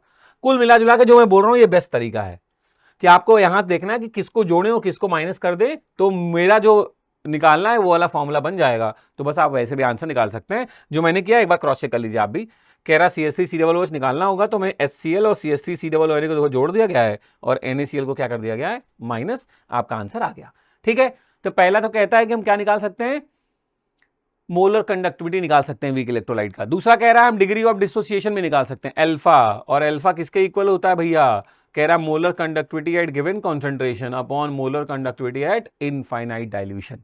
इसी के रेशियो को क्या बोलते हैं, डिग्री ऑफ डिसोसिएशन। सिंपल है, ये तो आप निकाल ही सकते हो। लेमडा नॉट एम अभी सीखा था कैसे निकालते हैं, लेमडा नॉट एम ऑफ जो भी कैटायन है वो plus lambda naught M of जो भी एनायन है फॉर्मूले में दिया गया है, उन दोनों को जोड़ दो, ये निकल गया। और ये क्वेश्चन में दिया होगा, मान लो ये नहीं दिया तो इसका फॉर्मूला भी तो तुम्हें पता है, लेमडा एम किसके इक्वल होता है, कप्पा इंटू 1000 अपॉन एम। या तो डायरेक्ट गिवन होंगे या तो दो ही फॉर्मूले तो लगने हैं दोस्त, इसके लिए ये लगा के ये निकाल लो, इसके लिए यहां से वैल्यू पुट करके निकाल लो। इन शॉर्ट जैसे ही वैल्यू मिल जाए डिवाइड कर दो, अल्फा आ गया। तो पहला एप्लीकेशन था तो molar conductivity at infinite dilution, दूसरा आपने बोला कि डिग्री ऑफ डिसोसिएशन भी निकाल सकते हैं, और तीसरा कह रहा है आप डिसोसिएशन कांस्टेंट भी निकाल सकते हैं के, जो किसके इक्वल होता है, C alpha square upon 1 minus alpha. पहले अल्फा निकाल लेना ऊपर वाले फॉर्मूले से, उठा के यहां रख दोगे के भी निकल जाएगा। के क्या है, C alpha square upon 1 minus alpha. Most of the question में अल्फा बहुत कम होता है तो नीचे वाली वैल्यू हटा दोगे तो कैलकुलेशन आसान हो जाती है, तो सिंपल आ जाता है कि K equal to C alpha square. Alpha निकाल लोगे तो के निकालना आपके लिए आसान हो जाता है। इस पे क्वेश्चन जब भी आता है एक बड़े नंबर का क्वेश्चन आता है, बड़े क्वेश्चन आते हैं मतलब, क्योंकि आपसे के भी निकालने के लिए कहेगा, अल्फा भी निकालने के लिए कहेगा। हो सकता है कि direct lambda M C given concentration ना दिया हो तो आप कप्पा इंटू 1000 अपॉन एम करके निकालते हो, तो ये प्रोसेस थोड़ा बड़ा हो जाता है। मतलब क्वेश्चन हमेशा बड़े नंबर में आएंगे, 3 नंबर वाले आएंगे, है ना, थोड़े बड़े क्वेश्चन होंगे, ठीक, पक्का। और एक और एप्लीकेशन कह रहा है कि आप सॉलिबिलिटी और सॉलिबिलिटी प्रोडक्ट भी निकाल सकते हैं। देखो स्पेरिंगली सॉल्युबल का मतलब क्या है, बहुत बच्चे कंफ्यूज रहते हैं। स्पेरिंगली सॉल्युबल का मतलब होता है बहुत कम सॉल्युबल, वर्ड है स्पेरिंगली सॉल्युबल, तो हम ऐसे यूज करते हैं। कह रहा दूसरा point, saturated solution of these salts can be considered as a infinite dilute solution. कहने का मतलब सिर्फ इतना है दोस्त कि जब हम क्वेश्चन लगाते हैं तो जो सॉलिबिलिटी हम निकालने के लिए जा रहे हैं ना, तो सॉलिबिलिटी एक्चुअली इक्वल टू हो जाती है कॉन्सेंट्रेशन के। तो आप इन फॉर्मूले से कॉन्सेंट्रेशन निकाल लेंगे तो आपको सॉलिबिलिटी भी निकालना आ जाएगा। और अलग अलग टाइप्स के सॉल्ट के लिए केएसपी और एस का रिलेशन आपने क्लास 11 में पढ़ा होगा, नहीं पढ़ा तो मैं दो लोग के लिए बता देता हूं कि अगर कोई सॉल्ट ए बी टाइप का है, ए बी मतलब एक ही कैटायन और एक ही एनायन है, तो उनके लिए केएसपी इक्वल टू होता है एस स्क्वायर। और अगर वो ए बी 2 टाइप का सॉल्ट है, मतलब एक कैटायन 2 एनायन या 2 कैटायन 1 एनायन, इन शॉर्ट 3 लोग हैं, तो जो केएसपी का रिलेशन होता है वो होता है 4s³। वैसे आप प्लीज आयनिक इक्विलिब्रियम रेफर करेंगे तो आपको A2B3 AB2 सबके लिए लिखा हुआ है उसमें, है ना, तो आप इससे ये वाला काम भी कर सकते हैं, ठीक है। तो फॉर्मूला आपके सामने ही है, मैंने बोला ना कॉन्सेंट्रेशन की जगह हम सॉलिबिलिटी भी लिख सकते हैं, सिंपल, बस और कोई घबराने की जरूरत नहीं है। ट्रांसफर करके आप सॉलिबिलिटी भी निकाल सकते हैं, सेम फॉर्मूला है, डोंट वरी, होके आराम से क्वेश्चन अटेम्प्ट करिए। जो समस्याएं हो मेरे को फेंक के मारिए, एक दो क्वेश्चन मैं कराता हूं, फटाक से सुनिए। कह the value of lambda naught M of Al2SO4 का थ्राइस इज दिस। उसका मोलर कंडक्टिविटी दिया है, lambda naught M of Al2SO4 का थ्राइस एल्यूमिनियम सल्फेट की वैल्यू दी है 858, ठीक है। While lambda naught M of SO4 minus 2 is इतना, तो फाइंड द आयनिक, सिंपल कर दिया यार। देखो इसकी किसके इक्वल होगी, इसकी इक्वल होगी lambda naught M of Al+3, 2 यहां लिख लेते हैं, प्लस SO4 का थ्राइस भी तो है, तो lambda naught M of SO4 के थ्राइस में कितना है 3 टाइम्स, तो यहां 3 का मल्टीप्लाई, यहां 2 का मल्टी, ये इस किसके इक्वल होगा, इसके इक्वल होगा, 858 के इक्वल होगा। यही तो है भाई, इसको अगर मैं लिखूं ब्रेक करके तो ऐसे लिखूंगा। अब इसमें से तुमसे कह रहा है SO4 वाले की वैल्यू दी हुई है, इसकी वैल्यू उठा के यहां रख दो, कितनी दी है 160, तो 3 × 160 यहां कर लो, प्लस इसकी वैल्यू तुमसे पूछ रहे हैं 2 × है, और ये किसके इक्वल है 858 के इक्वल है। प्यारे बच्चे सिर्फ सॉल्व कर लो, लेमडा नॉट एम की वैल्यू आ जाएगी, बता दो, बात खत्म। सिंपल सी बात है, इतना घबराने की जरूरत नहीं है, ठीक है, बढ़िया है। आप प्लीज निपटा लेंगे, जो मैंने बोला है निपटा के एक बार आंसर क्रॉस चेक कर लेंगे क्या आ रहा है। 189 कैसे सॉल्व किया, सर ने अभी लिखना बता ही दिया था, तो हम निपटा लेंगे, ठीक है। बाकी इसके प्रैक्टिस वाले क्वेश्चंस हमने बहुत सारे ऑलरेडी किए हैं, जल्दी जल्दी कर लेते हैं। कह रहा द मोलर कंडक्टिविटी ऑफ इतना m solution of AgNO3 with electrolytic conductivity इतना दिया है। मोलर कंडक्टिविटी पूछ रहा है, इलेक्ट्रोलिटिक कंडक्टिविटी ऑफ इतना मतलब क्या, कप्पा दिया है, ये भी दिया है, कॉन्सेंट्रेशन भी दिया है, और तुमसे लेमडा एम पूछ रहा है, तो lambda M equal to kappa into 1000 upon M. Kappa 1000 M सब दिया है, टेंशन लेने की जरूरत नहीं है। ये देखो, ये है तुम्हारा कप्पा और ये है तुम्हारा एम, वैल्यू पुट करो, आंसर आ गया। ठीक है, मैं बता दे रहा हूं फॉर्मूले, फटाफट आप सॉल्व पॉज करके सॉल्व भी करते रहना, आंसर आएगा। ये कैसे सॉल्व हुआ सर? डायरेक्ट फॉर्मूला बेस्ड था। दूसरा, the resistance of one normal solution, concentration दे दिया वन नॉर्मल सोल्यूशन, आर की वैल्यू दे दिया दिस, आर की value 250 ohm, concentration one normal, cell constant कितना दिया है? When measured in a cell of cell constant, मतलब L अपॉन ए की वैल्यू दे दी है 1.15, लेमडा एन पूछ रहा है दोस्त, लेमडा EQ पूछ रहा है, तो क्या प्रॉब्लम है? Kappa into 1000 upon N. सब प्रॉब्लम ये है कप्पा नहीं दिया, तो कप्पा किससे निकलता है? 1 upon R equal to kappa into A upon L, या kappa equal to L upon A into 1 upon R equal to kappa. अब देखो, तुम्हें L अपॉन ए की वैल्यू दी है, आर भी दिया है, कप्पा निकाल लो, वही कप्पा उठा के यहां रखो, लेमडा EQ निकल गया, खत्म बात, सिंपल, इतना क्या टेंशन लेना। ठीक है, बढ़िया है। देखा करो क्या वैल्यू गिवन है, कैसे वैल्यू पुट करनी है, फटाफट क्वेश्चन लगता रहेगा। एक बार प्लीज इस क्वेश्चन को सॉल्व कर लेंगे, आप फटाफट निपटा लेंगे। ठीक है, कप्पा नहीं पता था तो कप्पा की वैल्यू उठा के रख देना और कुछ नहीं करना है, टेंशन की जरूरत नहीं है। ठीक है, एक और जल्दी से देख लो, कह रहा है limiting molar conductivity of calcium and Cl के दोनों की अलग अलग दिया हुआ है, then the value of limiting molar CaCl2 का पूछ रहा है, तो CaCl2 की वैल्यू किसकी होगी? Lambda naught M of Ca+2 जो कि दिया है, प्लस बच्चों से गलती बस यही होती है, फिर वो ऐसे कर देते हैं lambda naught M of Cl minus, ध्यान ही नहीं देते कि टूटेगा तो 2 Cl में टूटेगा, तो 2 का मल्टीप्लाई भी है, बस इतना ही करना है, आंसर आ जाएगा।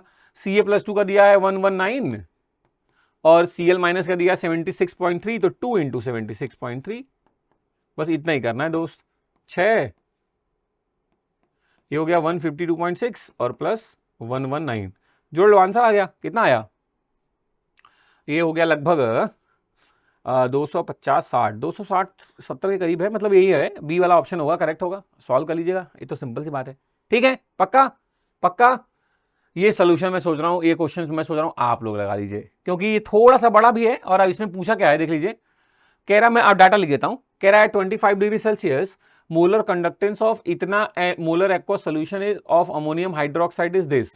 मोलर कंडक्टेंस मतलब लेमडा एम की वैल्यू दिया है 9.54, कॉन्सेंट्रेशन की बात करूं तो दिया है 0.1 मोलर, आगे बढ़ो, and it at infinite dilution जो है वो दिया है लेमडा नॉट एम की वैल्यू दिया है 238 ओम, है ना।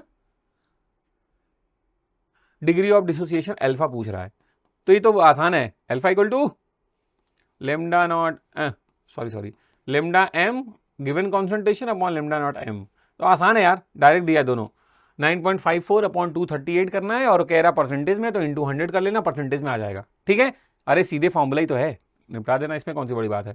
ठीक, पक्का आंसर आएगा 4.08, सीधे फॉर्मूला बेस्ड क्वेश्चन था, आप सॉल्व कर लेंगे। मैं आगे बढ़ जाऊं? ठीक है सर, तो ये भैया जी कंप्लीट हो गया आपका इलेक्ट्रोकेमिकल सेल या इलेक्ट्रोकेमिस्ट्री, कंप्लीट फिनिश हमने कर लिया। इलेक्ट्रोकेमिकल, डैनियल, वोल्टेइक, गैनियल सब निपटा लिया, इलेक्ट्रोलिटिक भी निकाल लिया, कंडक्टेंस ऑफ इलेक्ट्रोलिटिक सोल्यूशन भी कर लिया। मतलब आप लोग बड़ा बेसब्री से इंतजार कर रहे थे कि सर इलेक्ट्रोकेमिस्ट्री का प्लीज वीडियो जल्दी अपलोड करिए, बहुत प्रॉब्लम्स आ रही हैं, तो ये कुछ क्वेश्चंस के साथ, कुछ ट्रिक्स के साथ ये पूरा चैप्टर मैंने अपलोड कर दिया।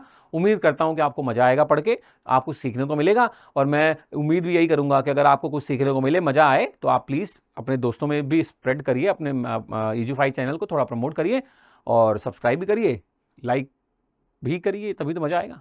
चलो दोस्त, फिर अपना ख्याल रखो, जय श्री राधे, खुदा हाफिज, महादेव।